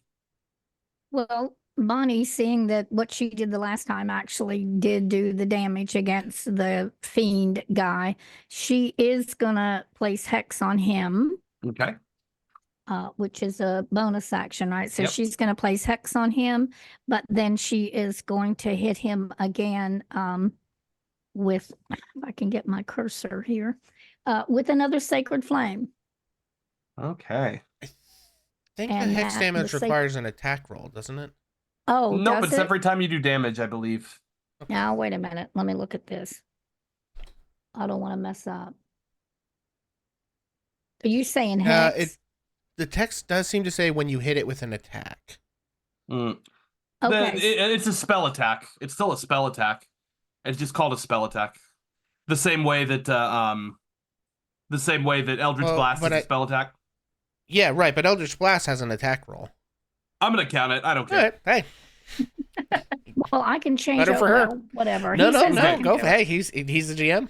Let her rip. Yep, He's roll the damage. DM. I've always read Okay. it that way. I Oh, like it that way. did you roll for the dex? Fine with me. There. Yeah, I rolled a 12, so fails. Okay, very good. All righty. So 2d8s again. Oh, no, 15. And a D6. Yeah, that hex damage. Also, with hex, you get to pick an ability score to give him disadvantage with. I know. Yeah. And that you're getting into territory that's a little iffy. What would Strength Bonnie, is usually going to be your best. Strength or acrobatics. well, then Bonnie would go for strength. She's a Okay. very simple person, and this is all new to her. See, she's guessing. Okay. And then, yeah, that D6. D6 is 3 more, so Okay. 18. And I need to step away for a minute. I'll be right back. So Okay. 18. You got a minute before it's going to be an issue Could you all anyway. kill them all before I get back, please? We'll try. Har, har, har. Temperance. All right. Temperance is going to wait, let me make sure that I can do. Oh, that might be close. I should have measured before I decided I was going to do this. Ugh. Oops. I was gonna cast Bane, but I don't think I can get everybody. Probably not. No, they're all I can probably move a little closer and get them all. But I think what she would actually do is cast a guiding bolt at that guy in red. Okay, He roll the keeps hit. trying to hit her. Yep, no disadvantage. It's not in melee range. Nope. Oh, come on. Oh, 12. Not Gotta quite. Switch these dice. You got that Bonus action? You do have chat You do have an inspiration if you choose inspiration. to use it. You don't have to. I do, and I think I am going to use it. Roll again. Come on, roll better. 19. Will hit. Roll damage. Thank you, Okay. chat. Thank you, chat. Shout out to chat. Yeah. Whoop whoop. Damage is 17. Yowzers. I would like to point out, if you do bonus action quick attack, you would get advantage on your own spell. Oh, that's a very good point. That is a very good point. Um, Dang. and That's hard to- let's see what I would do. Now that one does have to be an attack roll to hit. Yeah, I know. But I could. I've got the things to do that. Your call. Sure. Yeah, I'm gonna go ahead and do that again. So I'll quicken another spell At advantage. and throw a ray of frost at him.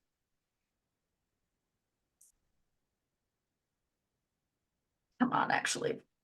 Oh God.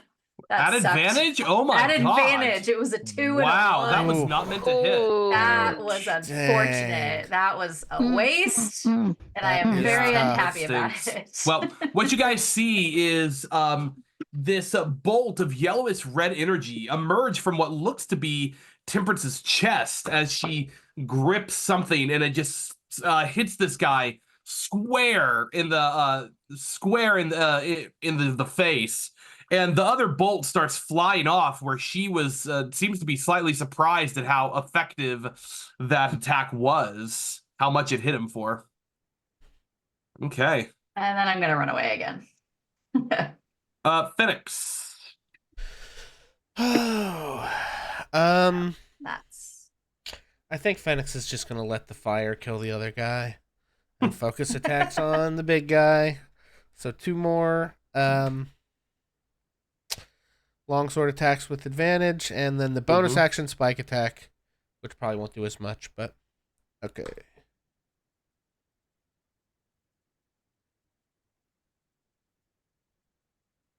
Okay, that looks like a 19 and a 22. Yeah. With the long So swords. with that 19, you turn, and as you're not used to using this sword, but as you turn, you feel something weird. And what you realize is what you're not used to feeling is the hilt hitting armor as you have stabbed clean through him. Yeesh. You use the shield to bat him off. The second attack can go towards the green if you would like. Yeah. I think he wasn't expecting this thing to go down. I know we've been hammering it, but I guess those smites were pretty gnarly, and maybe he was sort of expecting it to just keep going, and I think is a little bit surprised at how easily it went down. Level 5's a power jump. It's a real power jump. Yeah, so he's a little bit shocked by the whole crew gank there, but yeah, turns and lays the rest of them into the other guy. The mod 20 will hit. Roll damage. Okay. Yeah, so the second longsword hit was a 22, and the armor spike was a 26 to hit on the last guy. Yeah, hit all hits. Okay, that is 9 for the sword, and 10 for the armor. He's really not that used to this sword, and I think you all maybe do notice, like, he is hitting, but he seems a little less used to the sword and shield kind of vibe, but really lays into him, almost like tackles the guy with the armor and just starts shredding. Raven. Seeing the devil go down, which is who she was going To Georgia? for, Sorry.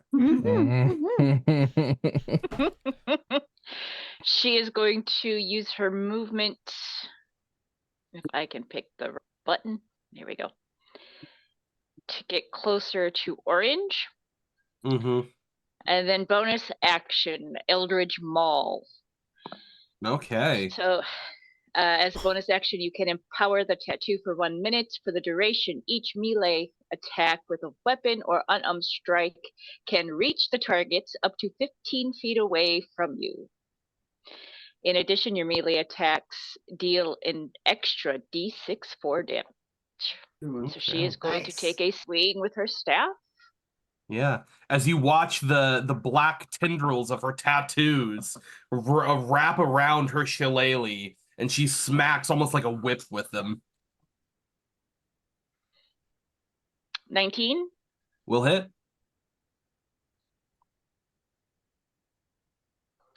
9 plus, did I say Plus D6? bonus. Yeah, D6. 1 whole force damage. 10 damage. Okay. You got it. It's actually the first damage that guy's taken. What is this? Okay. What does this look like to the rest of us? So literally all of you guys just watch the tattoos like crawl off of her arms as they start to wrap around her staff, and she flings it again, almost like a whip, and it smacks this guy across the face. Creepy. Yeah, I think Phoenix is like, as he skewers the devil and begins to swing around to lay the other into this other guy, sees this and just goes, "What the hell?" Neil. Okay, so seeing kind of what's going on, Neil is gonna panic a little, and is gonna hop closer to Bonnie over here, because he's obviously seen this guy come up behind him, and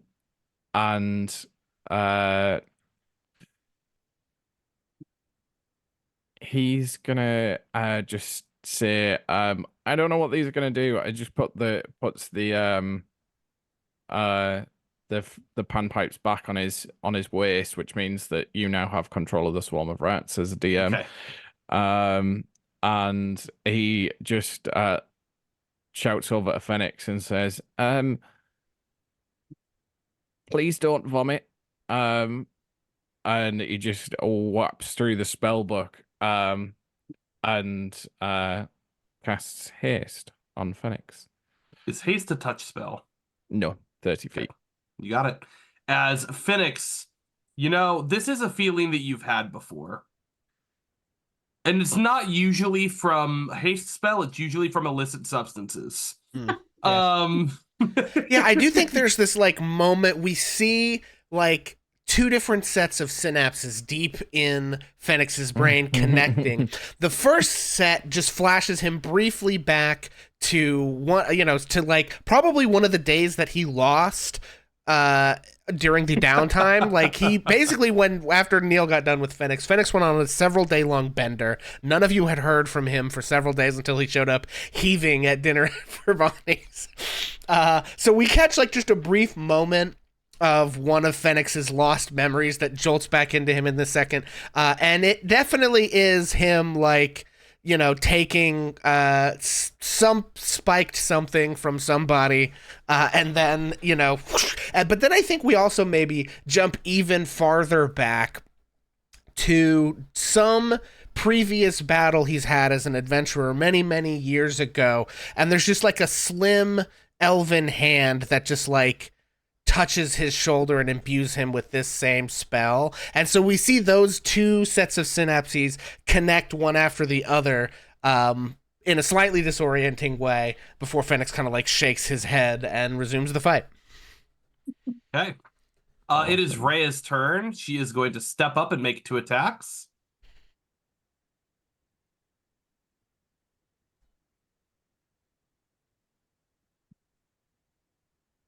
Yep.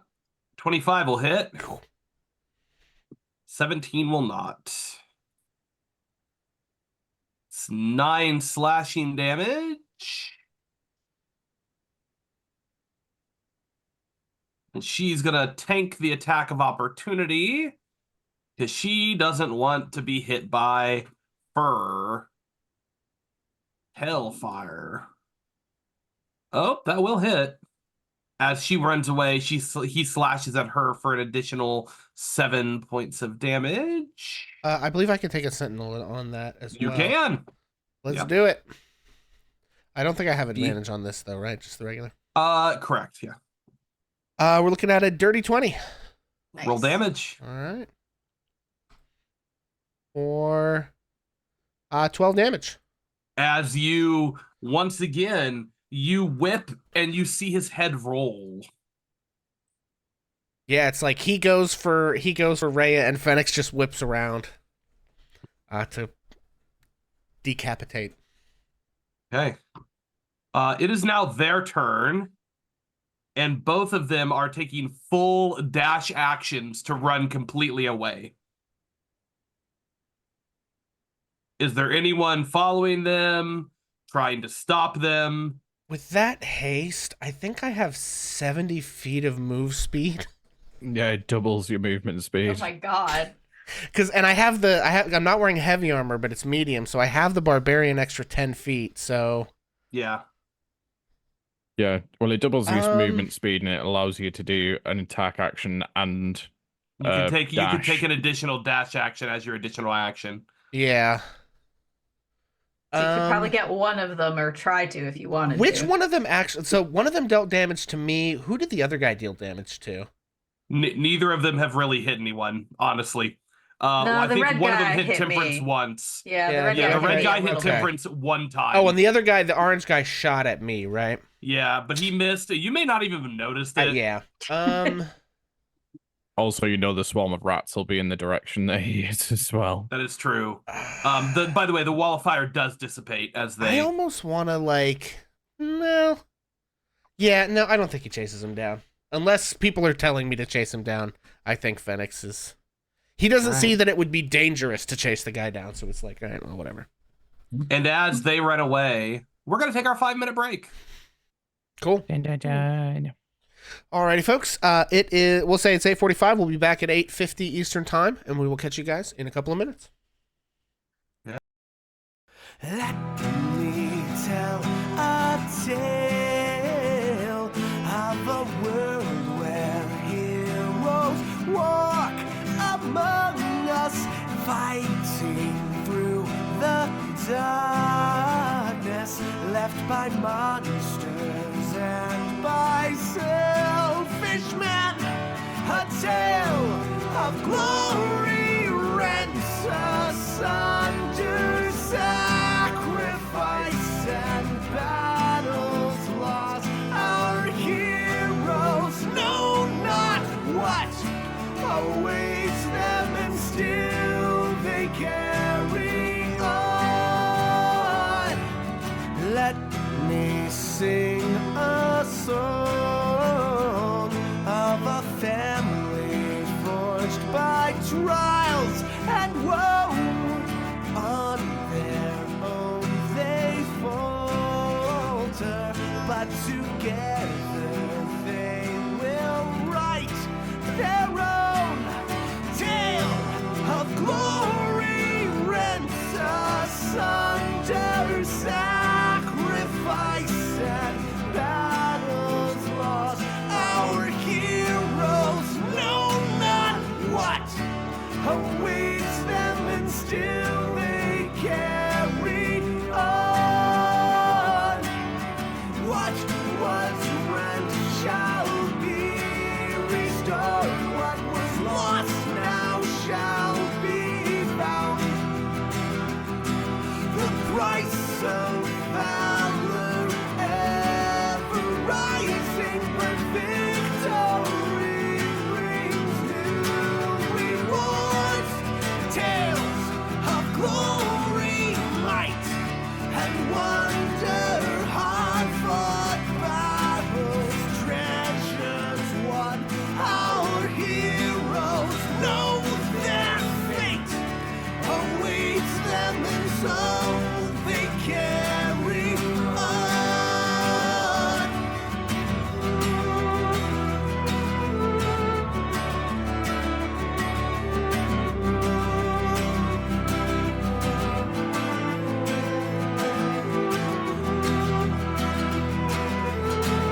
Let me tell a tale of a world where heroes walk among us, fighting through the darkness left by monsters and by selfish men. A tale of glory rents asunder, sacrifice and battles lost. Our heroes know not what awaits them, and still they carry on. Let me sing a song of a family forged by trials and woe.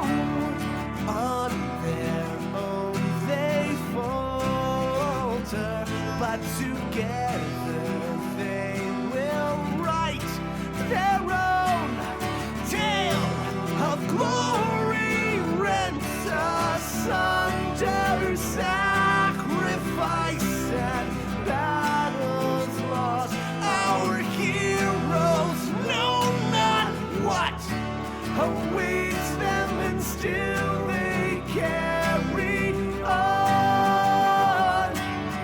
What was rent shall be restored. What was lost now shall be found. The price of valor ever rising, but victory brings new rewards. Tales of glory, might, and wonder, hard-fought battles, treasures won. Our heroes know their fate awaits them, and so they carry on.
Alrighty, folks, we are back. Thank you for your patience. 5 minutes, 10 minutes, what's the difference, right? But we are back, and I'm going to throw it over to Robbie. So, you guys are standing there amongst the ruins, the wreckage here. They don't have a whole lot on them, just a couple little weapons that are pretty well destroyed from the fire damage and beating that you put down on them. If anyone wants to roll a history or religion check to see if they can recognize this figure here, you can do that. Were any of them wearing anything made out of fabric? Just their clothes. Okay, she's going to look around, and Bonnie is going to, if she finds like a shirt that's not damaged, a vest that's woven, something like that, and she's going to peel it off the guy and put it in her backpack. You wouldn't find anything that's not damaged, but you could take some scraps or some Okay. strands that are in decent shape. She's going to look for the best of that and Okay. stick some of it in her bag. Phoenix makes complete sense. You recognize a Cambion when you see one. Yeah, that's an Cambion 20 for being- FedEx. Yep. Nice. Humanoid Cambion. devil person skirts that line between human and devil as it lays dead right there in front of you. Yeah, that right Is there there's a anything on Cambion. him? Shield, a spear, and some armor. That's about it. I'm just gonna drop the haste on Phoenix. He takes a second as he feels like he did the morning of that, and Yeah. then feels back to normal. It's like a 6-second Thanks. hangover. What's He that? knew about the shield. He saw it, right? Is that what happened? He was looking at it? Yeah, he said give him the shield. Do you think they were set up just an ambush for, getting people on the road, or do you think it was specifically for the shield? I mean, I don't know. Wouldn't that have required them knowing we were coming? Well, I mean, we weren't exactly quiet leaving the city. Yeah, I mean, the Flaming Fist knows what we're up to. They ain't necessarily the most circumspect organization. Well, this took a bit of preparation because there's that wagon over there in the ditch. Should we look at it to see if it has any extra ham sandwiches or turkey sandwiches in it to make up, The wagon is empty, but in excellent condition. And there For a aren't any. horse? Yeah, so I Two was gonna draft ask. horses that are just kind of hanging out. Seemed rather unbothered by all of this, oddly enough. I say Two we take the horses. wagon. Two I mean- horses and a wagon. Free wagon, I guess. Does anyone have food for horses? Because I don't think horses particularly like turkey sandwiches. But they like grass, don't they? And clover and that sort of thing. Of course, they Maybe. do like oats and hay. I can druid craft an apple and then crack it in half and get. Yeah, I mean, Fenix is proficient in animal handling, which does kind of make sense. So he would, I think, maybe know what they typically, like how to care for an adventurer's horse on the road. Oh, kind of yeah. thing. Basically, all of you would know how to do that, and you could find stuff. They're not that hard to. Not for the. If it was a much longer journey, it could be an issue, but not at the length of journey that you're looking at. So I So- think let's all get together and get that thing out of the ditch. Okay. We can You do it see- if we work together. And just adjust the density of the cart. And then as that happens, Phoenix, who was leaning on it, pushes it out. That should be enough. Oh, and nice it's job, good. Neil. I was going to try to use gust, but it only can move an object that weighs less than 5 pounds, so that would not Phoenix have does been helpful. weigh more than 5 pounds. I can confirm. Yeah, and I imagine the cart does too. Correct. Less helpful than I was hoping, but that's Yep. just fine. Yeah, however, the cart can fit most of you, and Rhea says that she's more than happy to walk alongside. As you guys travel the rest of the day, that night you kind of bond at a little hollow in the woods, a little bit off the beaten trail, a little shocked. But you make it through. You can go ahead and take a long rest if you'd like. Long rest. Woohoo. And then the next 3.5 days of travel go by completely uneventfully. You would probably notice that every time you're stopping in the woods, Neil is very much checking perimeters quite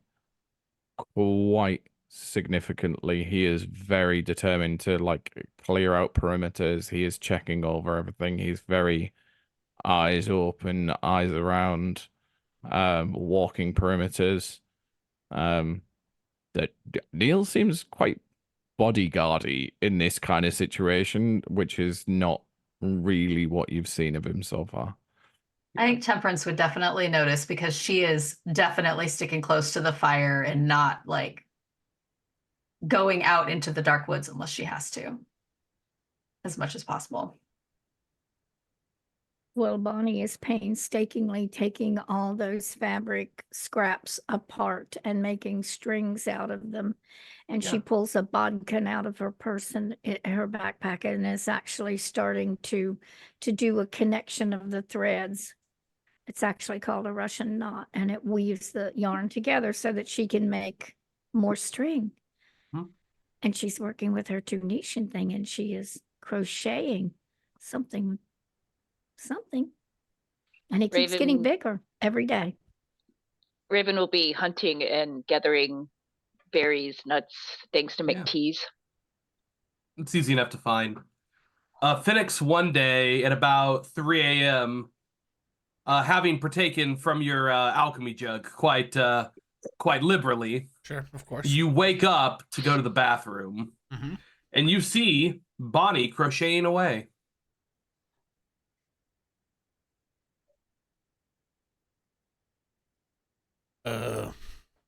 Are you all right, Phoenix? Did you all eat a good there? turkey sandwich? Oh, yes, I'm fine. It's 3 a.m. He Yes. says, looking at the position of the moon. What? Are you not sleeping? Oh, yes, of course. I just woke up a little bit early this morning. You're looking perky this morning. Are you feeling better, Phoenix? It's nice to see you looking so I'd fine. like to Were make you an going to insight take check. a little walk? Yeah, go But for I'd it. like to give myself disadvantage on the insight check. Okay, that's fine. That's a 7. So Phoenix You have no idea. You just can't tell. You listen. It's it's the middle of the night. You have to pee. You don't question it. You just run off, do your business, and come back. Be careful, Phoenix. There could be chiggers out there grabbing you. You know, it would really be bad.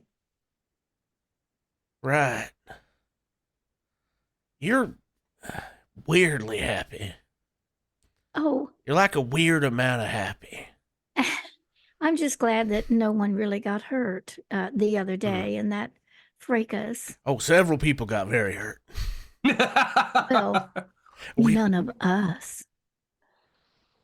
You know, and it's weird. This is not a high road I'm accustomed to walking on, but other people are people. You know what I mean? Like the 5 of us, 6 of us, whatever. Of course. Okay. Oh, that's so true. I ain't I'm used to sorry. philosophizing No. this late at night when I'm No. this drunk. No, you're right. I should have thought it through. You know, the way that I've learned things, given my age, there was a time when things were like they were then, and like they are now is quite different. And I'm having to learn. And I truly hope, Phoenix, that I can remain teachable. So thank you for pointing that out. And I'm going to give it a lot of thought. I'm just going to sit here while I do my Tunisian crochet, and I'm going to think about what you've shared with me. Thank you so much that we can listen to each other. And Phoenix has hear probably each other, already tucked Phoenix. himself into bed and is in the process of trying to shove the wax deeper into his ear. Raven's pulling her blanket up over her head.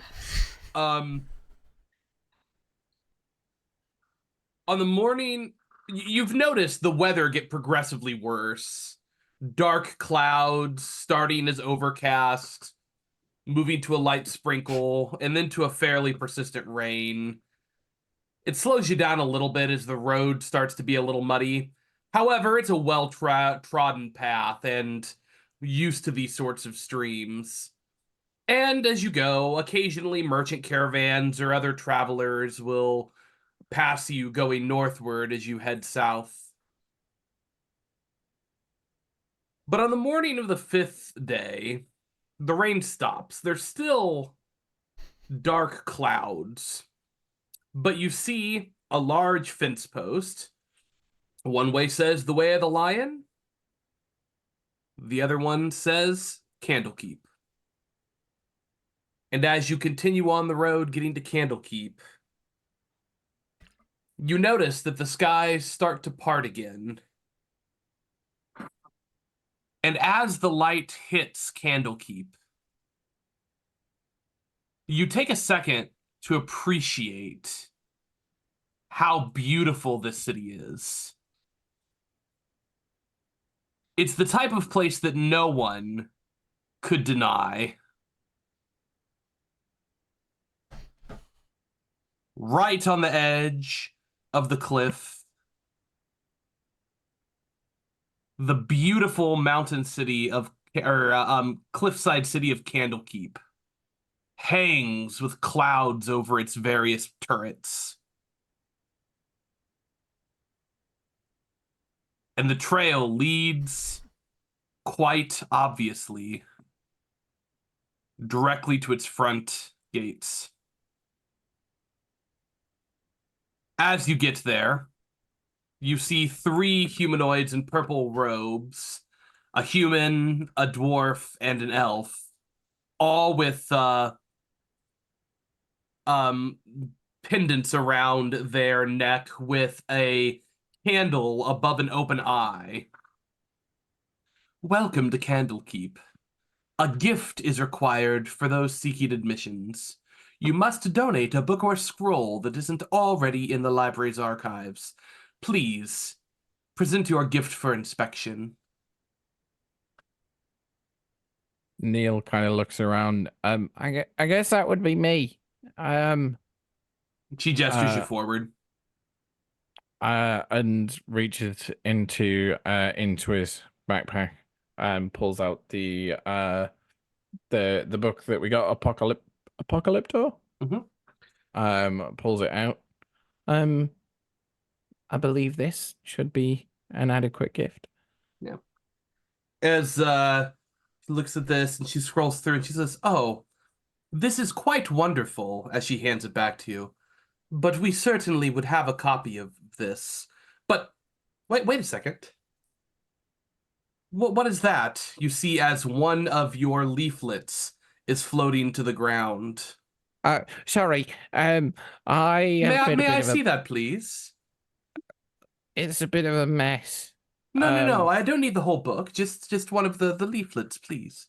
Yeah. Oh. Was this recent events in Baldur's Gate? Well, it's taken 1, 3, 7, 5 days to get here. And I think it might have been. You see, as she uses prestidigitation to clean up the sheet and make it perfect again. You go, might have been we do 3 like days to have significant historical artifacts, and as this seems to relate to the Eltergard crisis, I do believe that this will suffice. As you see her take it in a much larger book, slide it, and then close it. Is this acceptable for you? Yeah, I've got another one if you want one. We only need the one. Oh. And as that happens, they part, and the gates of Elturel open to you. Temperance is gonna leave. Candlekeep. Candlekeep, yeah, that's what I said. Yeah, Candlekeep. If you're in Elturel, that would That's cause what I another said. problem. Very different, very different. Temperance is gonna lean over to Raven and just say, "That was a bit easier than I thought it would be." A little too easy. That was. I don't trust. Well, it also just seems like a bad system of letting people in. I mean, eventually, hardly anybody's going to be able to get in. How do they do trade? Apparently, just on things hearing for entry. on overhearing this, Neil would turn around and say, "Well, Candlekeep clearly wants to see the missive that allowed the esteemed wizard myself to join the Flaming Fist, where I got my 2 badges, because that's clearly a momentous occasion. It's true. I do wonder if it means that we should all start, I don't know, writing our own poetry or something like that, if that would like be an original work that would count in this situation. I'm sure you could probably ask, but don't ask me to write poetry. Closest you're getting from me is a dirty limerick. Is it? That might suffice in this situation. I just expected it to be more, I don't know, expecting books and tomes and scrolls and things, Like I didn't expect something as simple as those leaflets to be acceptable for them, He pulls out another leaflet. He says, well, if you get the leaflet and you do this and just rolls it up, a scroll. That's a very good point. Is it me, or does it not look that much like a candle? Well, the keep, you mean? Yeah, the keep part I get. What's this candle business about? Point. You can't read scrolls and books without candles. That's true. Oh, well, my assumption is this is where they kept someday, candles. somewhere in some world, somebody may learn how to do it, artificially. But until then, beeswax. Oh, that makes a lot of sense. Well, I just assumed this is where they would keep candles. Oh, dang. Safely. People tend to get mad when you take open candles into places with a lot of paper. Why? Especially if they've been working on things and those things go up in flames. Anyway, let's go in. I don't think I'm going to like it here. Yeah, as it is a full city, but not a very large one. And as you inquire to meet with Silvira, with, by the way, a letter of introduction written by Captain Porter, who she sent you with the letter of introduction. Upon seeing that, they give you an appointment for that very afternoon. You do spend a little time in the Hearth, which is the local pub. It's pretty nice, except for a low ceiling. It's got a low ceiling. It's kind of a little dark, but there are dozens of candles that are lots of people reading. The only person of interest is the very, very large creature in the corner. Much larger than any of you, taking up like 3 or 4 chairs. Probably stands at 8-10 foot tall, and is sitting there reading a book. Wait, how tall did you say? 8-10 foot tall. Definitely size large. Raven's neck can't bend that far.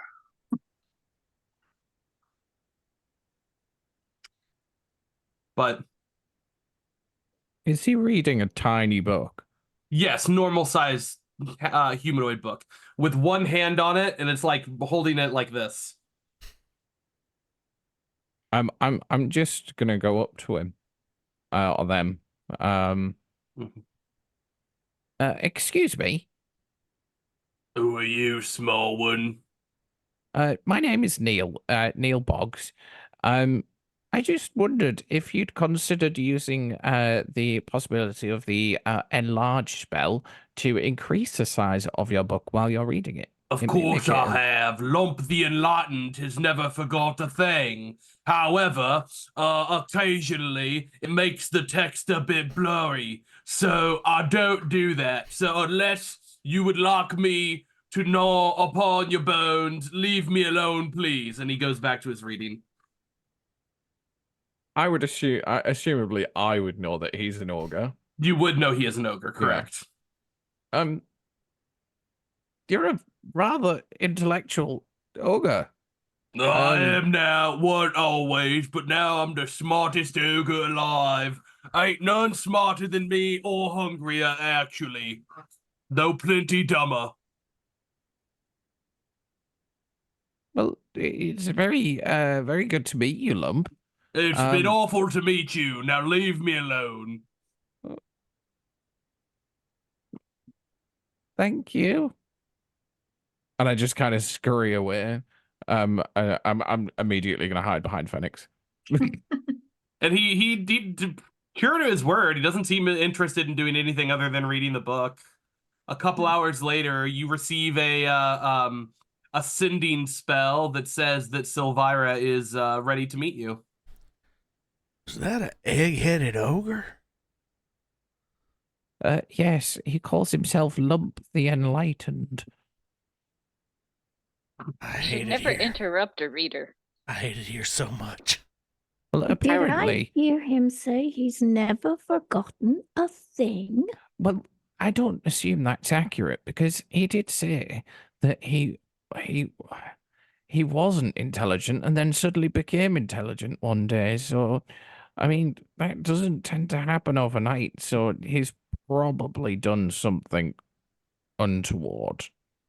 Oh dear. And he's an ogre. Ogres Maybe aren't he just particularly went to known school. for. Generally, how I the rest think of us Neil just kind of like learn turns things. around and like raises an eyebrow at Raven. Neil, What? we have learned not to just assume all of certain people groups or creature groups are the same. Haven't we learned that? You realize that you are talking to a goblin wizard. I realize I'm talking to my friend Neil. Yes. Ogres aren't particularly known for their niceness. But oh no. And Raven, when was the last time you heard of an ogre going to school? I had a classmate. Ogres and goblins go to school. My mother's assistant was a goblin. What? I don't. Neil's face is like bewildered right now. He is so completely like this makes zero sense to him. Like the logic you're speaking right now does not make sense in his tiny mind right now. But he also said, didn't you say he said he got enlightened or whatever, like quickly, like overnight or something? Well, That doesn't happen with school. Well, yeah, That takes time. a long time. This seems to me to be a puzzle as unsolvable as our puzzle box. So perhaps we should only take upon ourselves one monumental task at a time. And with that, you reach the chamber and knock on the door. The walls of this circular tower chamber are punctuated with arched windows that are currently shuttered. Bookcases filled with eldritch volumes between the windows, stand between the windows, while tables crowded with specimen jars, alchemical equipment, and other clutter sit ajar. Engraved into the floor of the chamber is a large 9-pointed star. A middle-aged tiefling dressed in wizardly robes stands by one of the windows, caught in a fugue of intense contemplation. Perched in the corner of a nearby table is a spindly little demon with warty green skin, buggy eyes, thin black horns, and a whip-like tail. I can't tell you how pleased I am to meet you. What have you brought me? Come in, come in.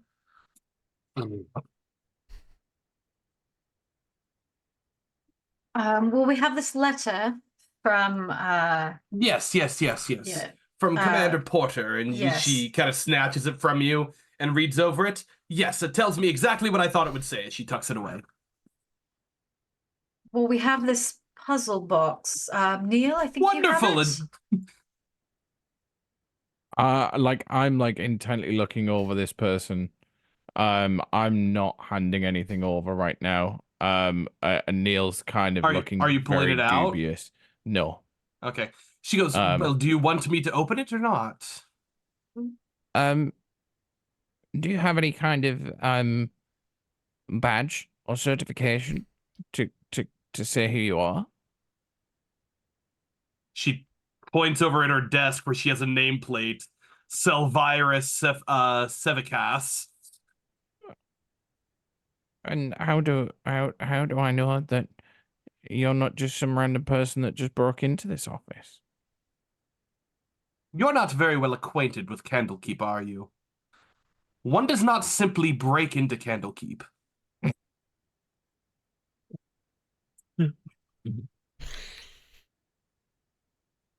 Sorry. You're wasting my time. I'm sorry, but we are on a tight schedule. I need to see what this contract does. That bastard Thasius Krieg has been haunting me for years.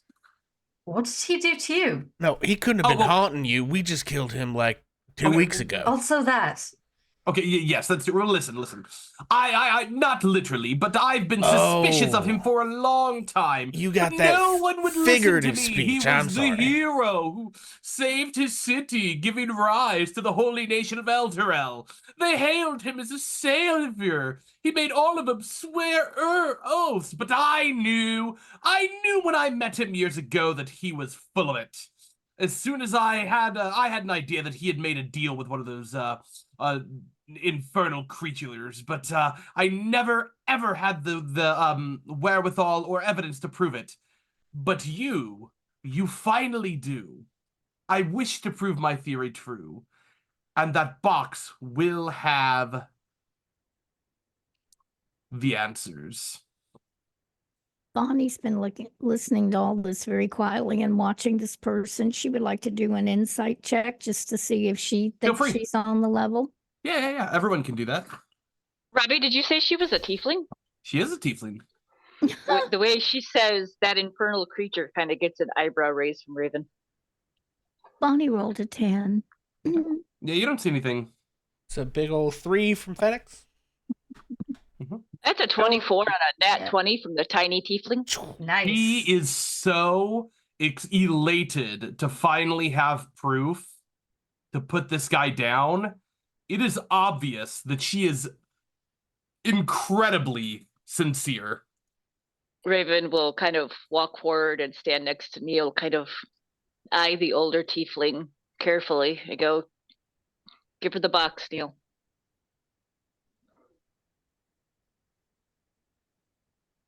Neil very unwillingly at this point and just reaches his just the top of his hand into the, because he doesn't even actually need to reach into the bag properly now. Just reaches the top of the hand and just calls the puzzle box. And as soon as you do, she like snatches it out of your hand and starts playing with it. I'd be careful if I were you. Oh yes, I know. It quite does or it will nearly kill you because of the psychic damage. This is the third one I've had this month. I know how these work. Thank you. Third one this month? I knew. Oh. I'm exaggerating. That's not the point. Okay, does anybody else know? Is there anyone we can warn so that if you kill yourself with this thing, they don't come looking at us? And as you're saying that, you watch as the little green thing comes over and is holding this little vial in both hands, and she takes it, uncorks it, and pours it over it. And the liquid runs through all of the cracks, and you see it inlay, and then till it pop. What was that liquid? A demon ichor. Ugh. It's good to keep some on hand. Guess we'll have to remember that. And as that happens, you watch the box start to dissipate. And I love this. This is one of my favorite pieces of art in all of Dungeons and Dragons. Oh, where is it? Telling me the puzzle was demon goo? This Demon one, yes. You needed to Was insert demon ichor Apply demon into. goo. Oh, Ooh. wow. Oh, that's cool. Isn't it? Mm-hmm. Mm-hmm. And as that Okay. happens, you can see Huh. on that picture the multiple plates. As you see, 9 plates, chain link plates, come out with infernal ruins, and she reads from it. Be it known to all that I, Thavius Krieg, High Overseer of Elturel, have sworn to my master, Zariel, Lord of Avernus, to keep the agreements contained in my oath. I hereby submit to Zariel in all matters and for all time. I will place her above all creatures, living or dead. I will obey her all my days and beyond with fear and civility. I recognize the dispensation of a device called the Solar Incinerator, hereafter called the Companion. In my capacity as High Overseer of Elturel and its vassal territories, I acknowledge that all lands falling under the light of the Companion are forfeit to Zariel. All persons bound by oath to defend Elturel are also considered forfeit. I further recognize that this dispensation will last 50 years, after which the Companion will return to whence it came, taking Elturel and its oath-bound defenders with it, if that is Zariel's wish. All this is my lasting pledge.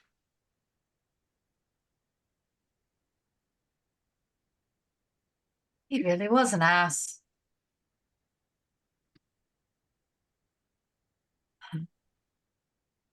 So the 50 years came due. Would seem And so. it was the Companion that was from Zariel and was the means that Elturel was pulled to Avernus. It does seem so. It seems that there is a link between the Companion and this oath. What was the other name of the companion again? The solar. Insulator. We just. But He just. that didn't I'll sound throw the like there text was of a this in the loophole. chat. That didn't sound like there was a loophole to me. Just What would kicked the Zariel can want down with the it? road for 50 years? It seems like he believed that he would be able to find a loophole. And I do believe that is where he was misguided. So you don't This see Companion a loophole. has to be key. And so you don't see a loophole in the language anywhere. Well, yes, if the Companion were not to be there, or to be corrupted, or to not be doing its job, then I believe that the contract would be forfeit. Or, of course, if Zariel couldn't enforce it. Well, we can't exactly go back in time and stop the Companion from working. Elturel's already in hell. Well, Yes. I guess And you'll so is the just have to go there Companion. then. What would she even want with uh, an entire city full of mortal lives? Sorry, Yo, we can't scare over the fact that she just said to go to hell. well, yes, you said you wanted to save Elturel, and you want to save, looks at this thing, must save older Ravengard at all costs. If he's there, what else you gonna do? Did you think I was going to teleport him back here? I was Hang hoping on. there'd be a language loophole we could exploit somehow, but So Well, there might be better clues in the city itself, as you see her make a rubbing of the full text and give you a copy of it. So step one, we go to hell, right? Correct. And then It's going and to then take a lot what? of turkey sandwiches. Like what? Like, are we supposed to figure it out once we get there? Because I got to tell you, for myself at least, I'm very unlikely to be able to figure out a solution to this problem. Well, I Well, Wow, that's what we're he's in hell. for, and she points at Neil. Me? Well, yes, you're obviously academically inclined. I'm sure you'll figure something out. Listen, I'm sure if you're able to get there and figure out what's going on in El Terrell, then that'll give you a better idea, and then you'll be able to solve it. Plus, if you want to get older Raven Guard back, you got to go there anyway. I How find it does one even literally go to hell? Don't worry, I have that taken care of. We'll come to that. That's not comforting. No. Well, I figured it would be the, I didn't figure there would be any option that could solve this surface-wise, so I have prearranged. Well, I'm not really an educated studier of language and words. The companion indicates one thing, but solar insulation? That's something else. That's like something that keeps the sun out, isn't it? Well, The devil. They have a million names for everything. Sometimes they like to put extra names in things just to make it more confusing. I mean, solar don't necessarily have to mean the sun, though, right? Aren't there some angels that are called solars? Maybe and maybe they bottled one up. how's it Oh. spelled? What if it's S-O-U? It is SOLAR. Oh, it is? Okay. Solar. Solar insulated. I'll draw I guess again. I'll they'll- drop the full text in the chat it afterwards. could be. I'm gonna pick it apart. I don't letter know by a lot letter. about this stuff, but I do think devils are kind of tricky with language like that sometimes, you know? It's like a common word that like has two meanings and it's the other one, but you agreed to the one thing or whatever. I don't know. So the solar insulator's job could have been to keep angels out. Or No, it would or have specifically been undead and fiends. maybe it's stealing the power of a solar to do that with, to insulate that. I Something don't know. worth thinking about, isn't it? I'm sorry, are we still skating over the fact that they want us to go to hell? What, Wouldn't be what the do you first mean? time I Are you was told still to go to hell. considering this? I already have your ride arranged. Right.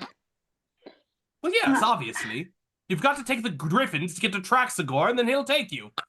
Griffins. Griffins? I would teleport you Oh. myself, but nothing can Traxagor? teleport in or out of Candlekeep. It's warded against it. But you know, I'll We, send you. we get to ride Griffins? Well, yes. Oh, my brother's gonna be so jealous. Well, yeah, yes. My, you see, my friend Traxagor. He's a wizard. He lives in a tower, a bit from here, several miles. I've loaned him some spell books, and he owes me a favor. So I'll get you over to his tower. He'll plane shift you to El Terrell, and then, also, I may or may not have arranged one other thing. There's someone else there who might be able to help you. And she smiles. Someone who, let's just say has, experience. Are you a wizard? Of course. What do you know about Zariel's contracts? She has usually some of the most straightforward contracts. She only makes them if they believe they are directly advantageous to the Blood War, or for a personal vendetta. For her, I would guess this is the latter, as Elturel, the Hell Riders, were the one that abandoned her in Hell to begin with. Why would she make a deal to keep a small know-nothing town safe? Because this is the town that abandoned her. Wait, what do you mean? It's- Not Elturel? No, Elturel's not safe. generations ago. Shrugs. If it was before she was a devil, she would do things for all kinds of who knows God unto God reasons. Do you know anything about her history before that, before she was a devil? She was an angel. the Hell Writers, and you would remember that this is the story that Rhea told you not too long ago. I was just wondering if she knew anything else. Yeah, like more so she details basically or- repeats the same story back to you. Hmm. If she made a deal as an angel, why would someone be born like us? Why is someone born like us? That's quite the metaphysical question. Why is anyone born the way they are? She. Oh, you mean infernal? I'm sorry. I sometimes forget that the other people care about, and she gestures up to her horns. He's I a don't dwarf know. because his parents were dwarves. He's a goblin because his parents were goblins. My parents were human and halfling. Horns and a tail, lady. I must admit, I'm not an expert on tiefling lineage. Is it not something we're supposed to care about? I mean, we're I supposedly don't, but descended devils. I mean, I don't care doesn't about bother it. It you? hasn't. Not particularly. You see that as she looks over at her little demon friend who like hops up on her shoulder. Well, anyway, I'm going to go ahead and send you off. I've already arranged transportation. Yes, one more thing. The map. You'll need this as she hands a scroll. To whoever would like. Who's the map keeper? As she sees Temperance writing things down, like, oh, probably you. And she starts to hand it to Temperance. Just be careful. The person who wrote it went absolutely psychopathic insane. Okay. Why?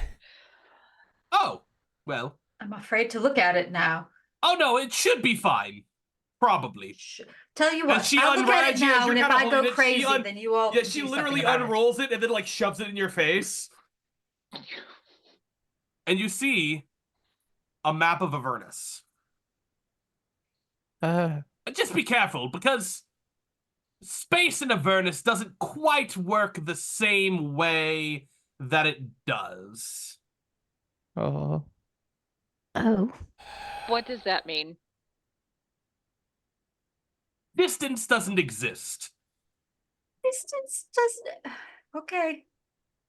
How? I don't even It think I gets want all to question wibbly it. and wobbly. I had this dream once.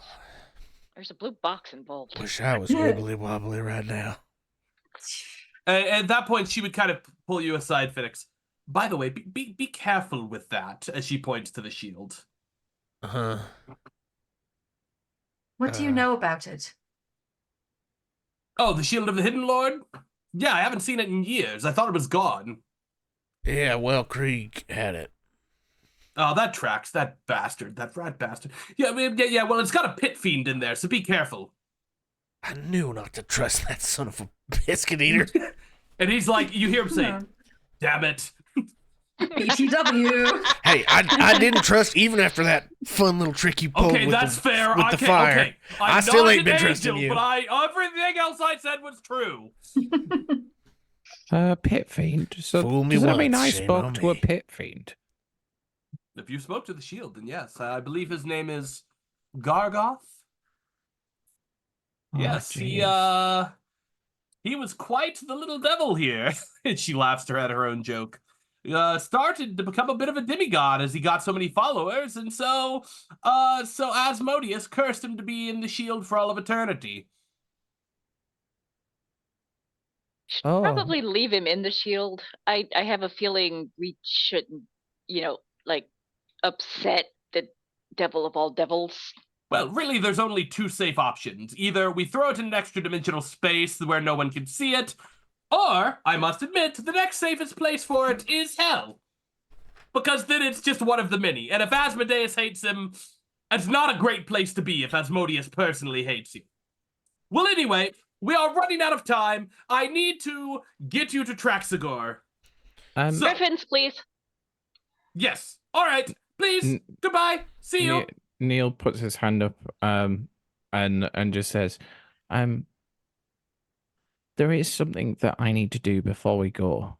I've forgotten the lady's name. Silvira? I mean that totally tracks for Neil. Yeah. Mrs. Wizard, is there an area of a memorial within Candlekeep?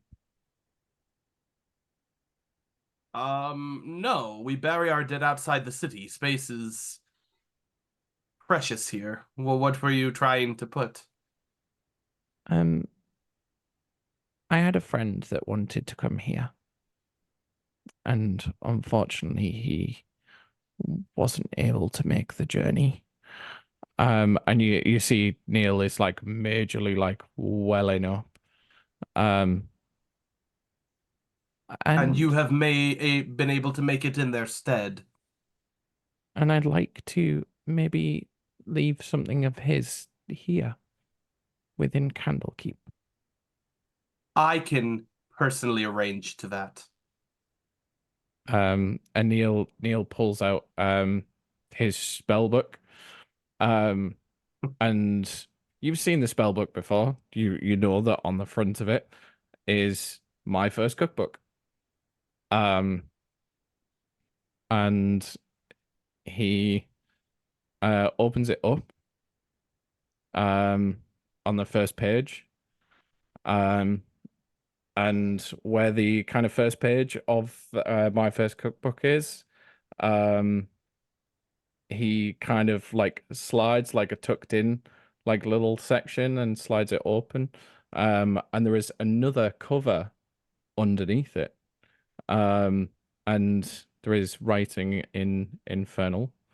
That if I think it's only Raven that actually speaks Infernal or reads Infernal. I'm not No, sure. actually, everyone except for Phoenix. Oh, okay. And Phoenix's Sorry, Phoenix. Phoenix's visage of complete mystification has not changed for a second since he's walked into the city. I don't speak Infernal. Oh, okay. Well, either way, Oh, the there you other two do. Okay, so you would see him obviously open the first cover and then pull this second cover. Like it's kind of like, you know, like sometimes where you've got like an edge and something's like you tuck in the page, that kind of thing. It's like he pulls it out. And on the front of it is in Infernal, and you would see, because he's not being like closed about it, it says property of Zareth. And he takes out his dagger very gently, actually carves the page out of the book, and he will hold it and just say to her, may I use your desk to write something, please? Yes, we have a section for personal memoirs. I will make sure that it is filed and left there for as long as Candlekeep stands. And he goes over to the desk and writes something. And he rolls it up, and he then opens the book again and pulls out a kind of, you know, like a silk bookmark that's attached in, like a satin bookmark. He pulls that out. Again, uses his dagger just to like cut it very lightly. There is still another bookmark there because the one from my first cookbook is still there, and he uses that to tie it into a scroll. And he takes it from you ever so gingerly, with the respect it deserves. And you watch as she like casts a quick spell over it, and the pages start to stiffen up, become more firm, just better condition overall. This will keep as long as Candlekeep does. It should be filed under Best Wizard in Faerun. I will make sure it is amongst our most prestigious. And she sets it down gingerly. However, time in Avernus works similarly to time on the material plane. And if I'm correct, we should waste none of it. Please follow me, as she kind of whisks you out in the room and is expecting you all to follow. Oh, I follow. hour Gonna is a ride a griffin. blur. The next hour is a blur. As you make your way to this enormous platform, not too far from here, with several griffins and their handlers there. And she says, don't worry, they have instructions to take you to Traxagor's tower. It is completely safe, I promise. And as you mount the griffins and they start to fly off, you see the now small Candlekeep in the distance fade. But another tower floating in the open air.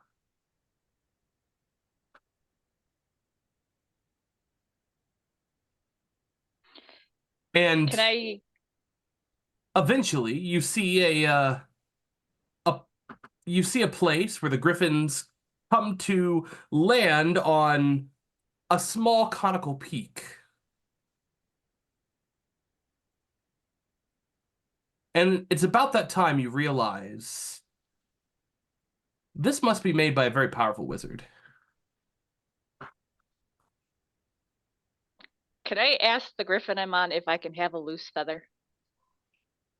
Yeah. It's like, just be careful. I'm very gentle, very kind of just make sure I get one that's already come loose. Yeah, like plucking a rogue hair, it's not too bad.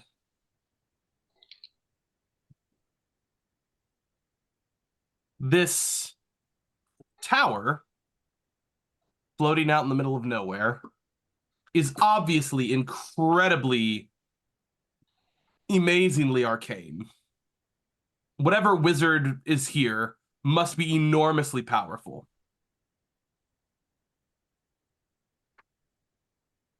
Uh-oh. As you start to wind down the spiral staircase, you see this enormous cluttered room start to open up. And that's when you see it. A little otter scurrying back and forth across the room. As soon as it takes notice of you, it speaks. And first of all, welcome our wonderful guest, one Mr. Shady DM. Hello, I'm Traxagor. Welcome to my, I don't want to say humble abode because it is quite magnificent, but welcome to my home regardless. I'm so happy to see you guys. What brings you to my tower? Oh, please tell me you're here to join me for painting, or dinner, or cuddles. Oh, we can go swimming in a river if you guys want to. I love it so much. It's one of my most favorite things to do. And that's when all of you hear a voice in your head that says, Traxagor, you know why. Silvira sent us the note. Oh, Lulu, you're right. Come meet our friends. Okay, hold on. I have two pictures I need to show you. Uh-oh. The first one is of our good, wonderful, immaculate friend, Traxagor. Oh, Down for cuddles. Oh my god. Okay, hang on one second while I get this ready to show to everyone That is at the freaking home best. because Uh-huh. this is still showing Curse the Shroud stuff, so I gotta. Where's my roll 20? Yeah, there we go. Then I gotta finish getting everybody's face. Sorry, carry on. Okay. I'm working feverishly behind the scenes. Yes. And so that is our wonderful Traxagor, who we all love very dearly. And the next creature that floats out is something that none of you have seen before. I will go ahead, if you would like to roll a religion check to see if you recognize what this creature is. And folks at home, please ignore the names and stuff on the screen. I apparently didn't make a 7-person map screen for our guests, and that's my fault. Yeah, it's Oh all my good. god, I'm in region at Benegon now. Oh, I'm silent. This is the creature that flies out. Hi, guys. I'm Lulu. I got a 3. I'm too enamored by the tiny otter wizard. That's a I got 9 a, What was it from supposed I got to a be? 6. A What were history or religion. Yeah, religion. Religion. Thank you. I didn't get a chance to roll.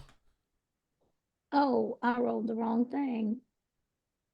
We're all rolling real great. Oh, I don't know what it Phoenix is. knows. I don't know what it is with Fenix and these religion rolls this session.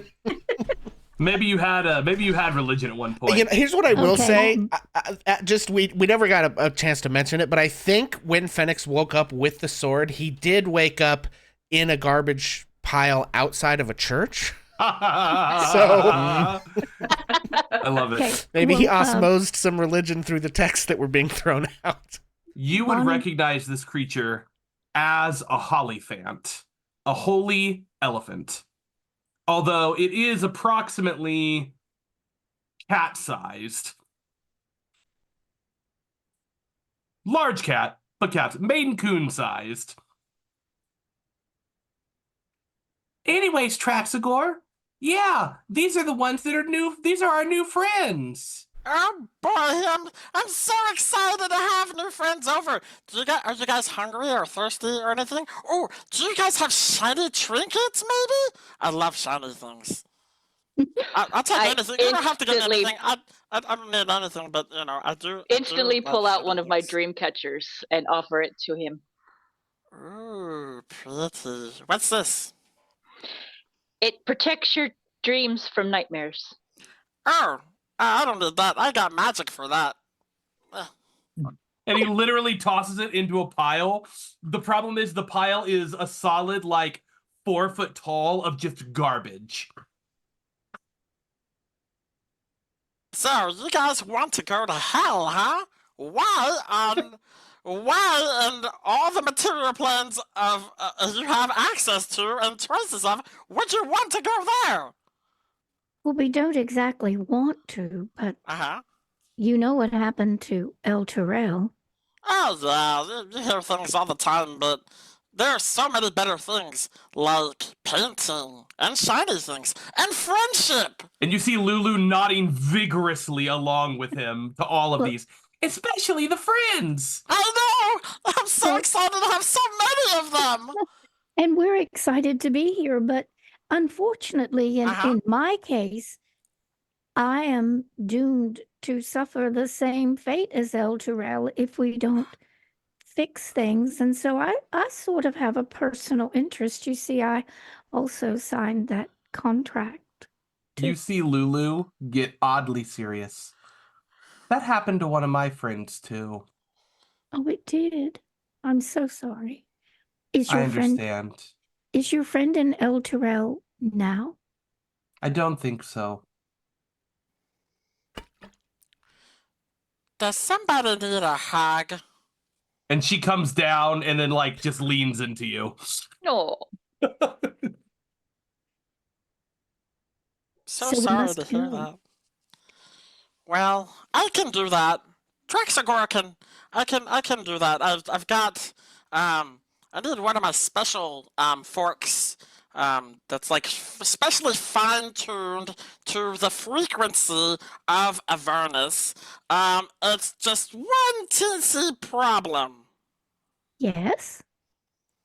I don't remember where I left it. Oh. Would it be over in there? And Well, she's going to I've- point towards where the 4-foot pile of garbage is. Well, I've narrowed it down to one of possibly 17 piles of shiny things. And it's really bad because at one point I really got hyper fixated on collecting tuning forks just in general because they made a really nice dingy noise. And so there's regular tuning forks, and then there's the one very specific one that I need to get you guys there. But don't worry, my friends are my power, and we can work together to get it. And once again, you hear a yeah from Lulu. In your head, by the way, has spoken no words. All of this is only in your head. You would probably notice at this point, Neil has still not said a word, but is stood jaw dropped, eyes wide open, like eyes bulging at this massive pile of stuff. This is absolute like gold mine to Neil. Do you like stuff? I've noticed you've just been staring at it. Do you like my It stuff? silently nods. Like, You and me, we should be best friends. I'm just saying, I don't get a lot of other like friends up here, and not like a lot of other people. I spend a lot of time painting more than anything else. If you guys like art, I have some. It's not for sale or anything. I don't need money. But it's just like stuff I like to share with my friends. Lulu's been the only person I've been able to share all my fun stuff with. So if you He's guys so want good. Show them one of them. You don't be dope. I'm so Trixigor, excited. do you have a way to get letters to other places, messages? Oh yeah, I got lots of options, but I want to show you my paintings first. Okay. Lulu, go get me one of my newest ones. Okay. And yeah, she kind of floats away. Would you notice she has wings, which she does not flap at all? Or if she does, only what seems to be performatively, as she floats over. And after a minute or so, she comes back with this painting. It's rather monochromatic. Except for that color is like a gray to brown color. Ah, yes. So this one I call Knowledge in the Wizard's Mind. And this is kind of like, I went into like an astral form to like look inside my own mind, and this is kind of what I saw. It's really more abstract than anything. But, It's Jackson Pollock style, just splatters everywhere, seemingly indiscriminate, has no form, rhyme, or reason. And then Lulu says, you see, it's a postmodern commentary on the chaos of one's mind, especially in the regulated spell echelons that wizards must act within, in an effort to take a disorganized mind to an organized universe. yes, and on top of that, I use only the most freshest, natural ingredients to do all of my paintings. He does. I've seen it. It's a little, after a day or so, it's not so bad. 6 Yeah. days ago, I was waking up in a gutter, and the world made sense. You know your place in the world from down there. It's very easy to understand. Neil's just kind of like now sitting- pointing at this painting, like,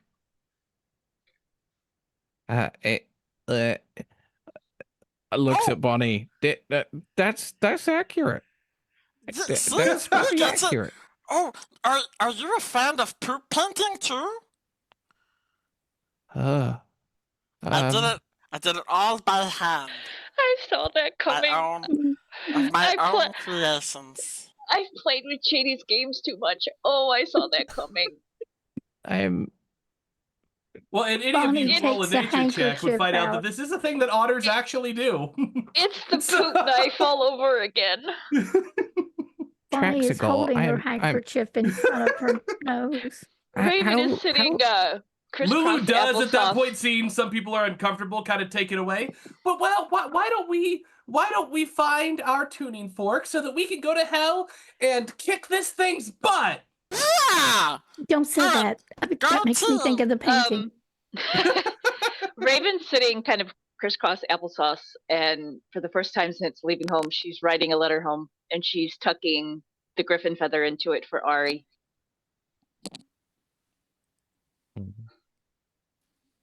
How should we go about finding the special tuning fork? Well, I haven't been able to like really figure out a real surefire way. I usually get distracted by other things. Look, No, I just I'm found good at shiny this. coins. Let's use the power of teamwork. So Oh my you're gonna take gosh! that corner, and Lulu starts just divvying out everybody. And if everyone wants to make a perception or investigation check, feel free. Rhea is confused, but will be participating. Ready, 20? 21. You said investigation or perception? Yep, 19 perception from check. Phoenix. I'm actually going to purposely give myself a disadvantage on this one. You get distracted. Yeah, that's a 7 from Neil. He's loving this. You know when you tidy your room or you tidy Find part all of your the old house, stuff. and then you start finding all that old stuff that you've not looked at in like 10 years. That is what's happening with Neil right now. Look, I found this weird thing. It clicks. You guys scour this place for the better part of an hour. And you find about 15 different tuning forks. And every time you find one, Not this Traxagor one. has you ring it. It's like, nope. And then, finally, there's like a whole line of them that you've been checking, Temperance. And you're like 3/4 of the way through. And you're like, this one? And as soon as you hit it, Oh my gosh, that's it! Yes! That's the hellish turn I've been listening for! Yes, you did it! Oh my gosh, you're so good! You're so good. You're my bestest friend. You know that? Way to go! Thank you. I'm gonna do a portrait painting of you later. You're so good at this. Thank you. Okay. We should call it a portrait. No, gosh. Neil, Okay. take inspiration. Ow. I can't give it to Shady, so I mean, This is true. someone's got to get it. I do want to just ask a quick like just like a little RP moment, just out of interest. If Neil had a second to speak to Traxagor, would say, Traxagor, obviously your wizard tower is elevated, and that's obviously quite a difficult task for a wizard. And would employ some sort of ability that would make something float or suspend. And well, I have some unusual abilities that aren't particularly very common. And I just adjust his density and make him like half weight. Is this similar? So, Traxagor, you would immediately recognize gravitary G magic for what it is. And it is similar, but it's definitely not the same. Because basically what's happened on yours is a perpetual fly spell, as opposed to like a reverse gravity or density. Yeah, I mean, they're kind of the same in the way that, like,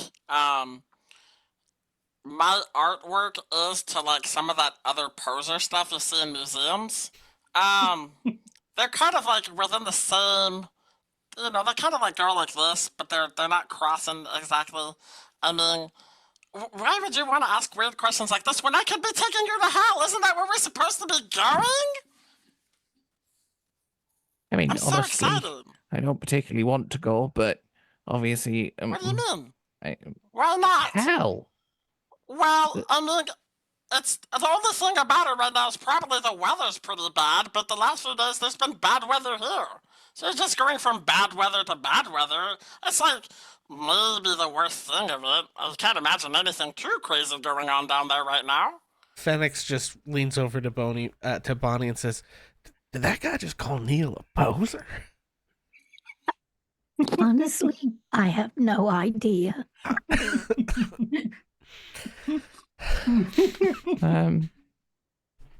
that point, you would hear Lulu talk in your mind. Yeah, I get why you're afraid. But we have to go save people's lives. Yes. And that's more important than anything. Yes, it is. Yes. You keep saying we. Are you coming with us? Well, yes. She said that you needed someone who'd been to hell and is experienced with all of those things. Oh, And yeah, that's me, Lulu says. Lulu's Oh, seen lots of Lulu. crazy shit. She's great. Very knowledgeable. Very, very, very great friend. Honestly, I've probably been the best to- person to take. I was in hell for a long time. Yeah. I don't remember much of it, but I was Aren't- there for a long time. Yeah. you a celestial being? Is it safe for you to go? Well, can't just as safe as imagine- it is for you. Yeah, so it's completely safe. Everything's fine. Yes. Hell, completely safe. I mean, See? Traxagor is a very intelligent being. And if they Yes. believe it's safe, then I guess then the And weather's all listen. we've got to worry about. Let me tell you how smart of a wizard I am. Because I know a lot of people look at my form and they automatically go, oh, it's just a cutesy little thing. But I'm very powerful, okay? You see, for a long time, I used to, study the mating rituals of animals. And then one day, through some accident, I accidentally became an otter. And I loved it so much that I used my one access to a wish spell to turn myself into an otter forever. And I think the camera just slowly zooms in on Phoenix's fake in the background, and we hear, "Hello, darkness, my old friend," as his eyes just unfocus and he just sits there. I think at this Come point to is talk when with Temperance you casts again. mage armor on herself as well. just cause. Having finished her letter, Raven is just kind of drifting towards the otter with just cuddle puddle, cuddle puddle, cuddle puddle, cuddle puddle. Oh, does anybody have any questions or concerns about this trip to hell? Otherwise, I'll go over through the safety instructions before we travel there. Yes. Yes. If we are blessed enough to get to return, how do we do that? Oh, I didn't think that far ahead. Don't worry about it, though. Just keep your arms and legs inside the ride at all times, and everything should be mostly okay. Okay? Also, try to hold your breath as we travel, because you can get a little nauseous from the travel. Maybe drink a bottle of water or something, if you can. Because, like I said, the temperature this time of year is not great, but it's not too bad. You'll be fine. I think you guys are getting, a nice tan or something. I'm so excited, you guys. You ready? No, I don't tan. Raven kind of grabs her tail in that way she does when she's, kind of self-soothing. I think Temperance that Bonnie takes reaches out for Neil and tries to hold on to Neil. She's petrified. Yeah, but Neil is tucking himself into Bonnie and holding onto his hat with Biff and Beck inside it. Phoenix, Bonnie has her Tunisian crochet hook in both hands. Phoenix, real quick, just dives a mug into the alchemy jug and starts chugging. Like it's Neil's going out of unbothered. style. Like it's gonna run out. Temperance is going to put a hand on Raven's shoulder, probably a little bit tighter than is comfortable, and takes a big breath in and holds it. I'm just gonna chant the magic ritual words, and then when I ding this, just hope you don't throw up or burn up or explode or get twisted inside out. All right, here we go.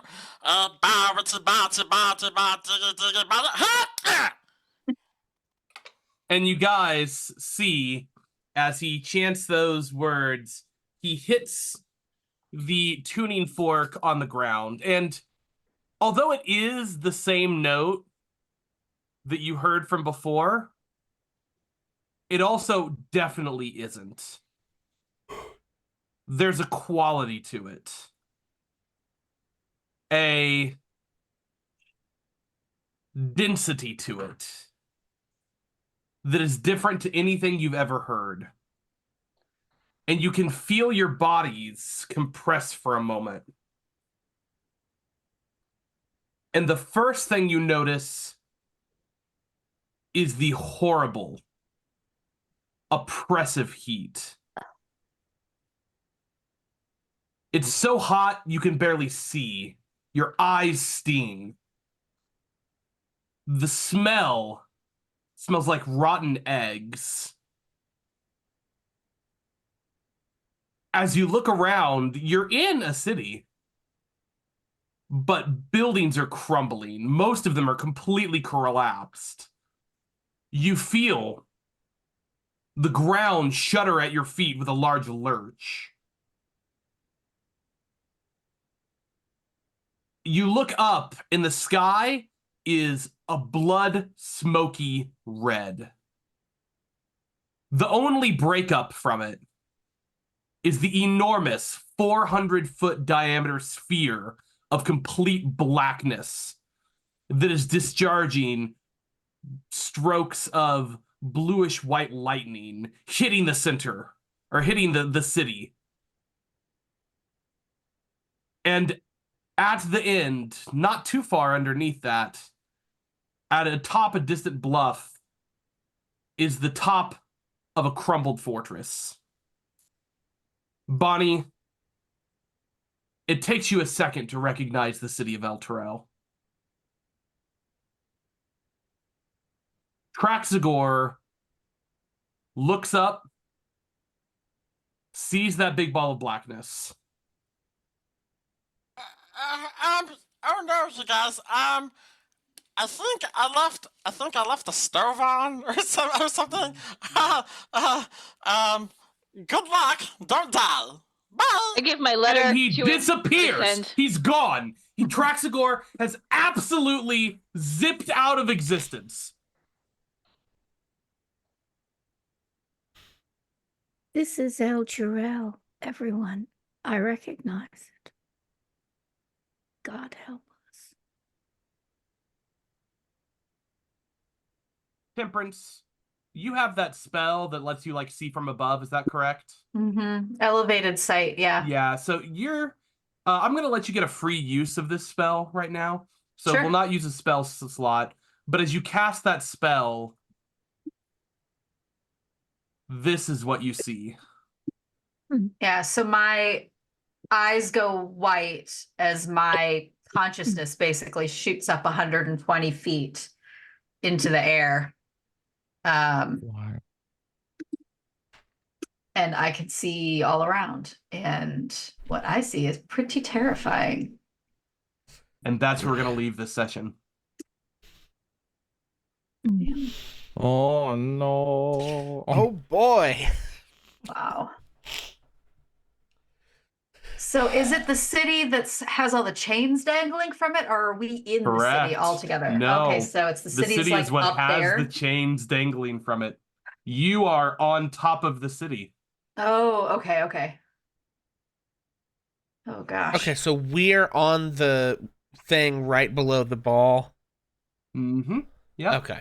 All right. Okay. And Temperance, roll me a religion check real quick. This is fairly low DC. Okay, good. And are the hooks what's holding the Oh. chains? Hold on. So that was only a 5, but I have a thing that I keep forgetting that I have. There are 2d4 you can add to it. Yeah. Go for it. Mm. So I'm gonna do that. 1, 2, roll. 5 plus 5, 10. 10 is going to be enough. You see that river underneath it? Mm-hmm. You only know of one river in hell.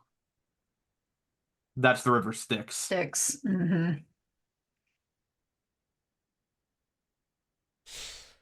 Oh boy.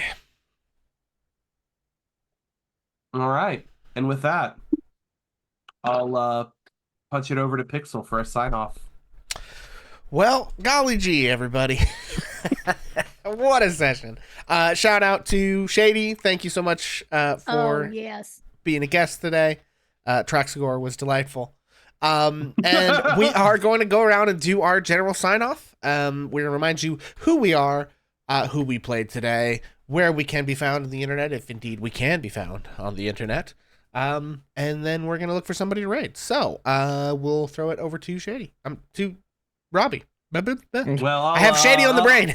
On top of shouting out Shady again, I am Robbie, your DocRobert, and I have been playing everyone that isn't these wonderful people and the immaculate Traxagor, played by Shady DM, was all of the other degenerates that they had the displeasure of dealing with today.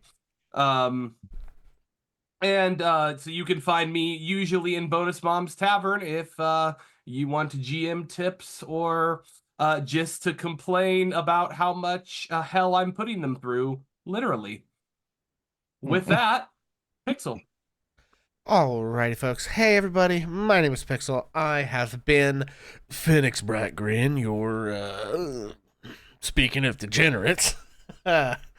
your Dwarven barbarian, devil slayer, and overall piece of crap. I also will be our GM for our next session that we'll be playing here on the channel, which will be next Friday at 9:30 for the finale of Curse of Strahd.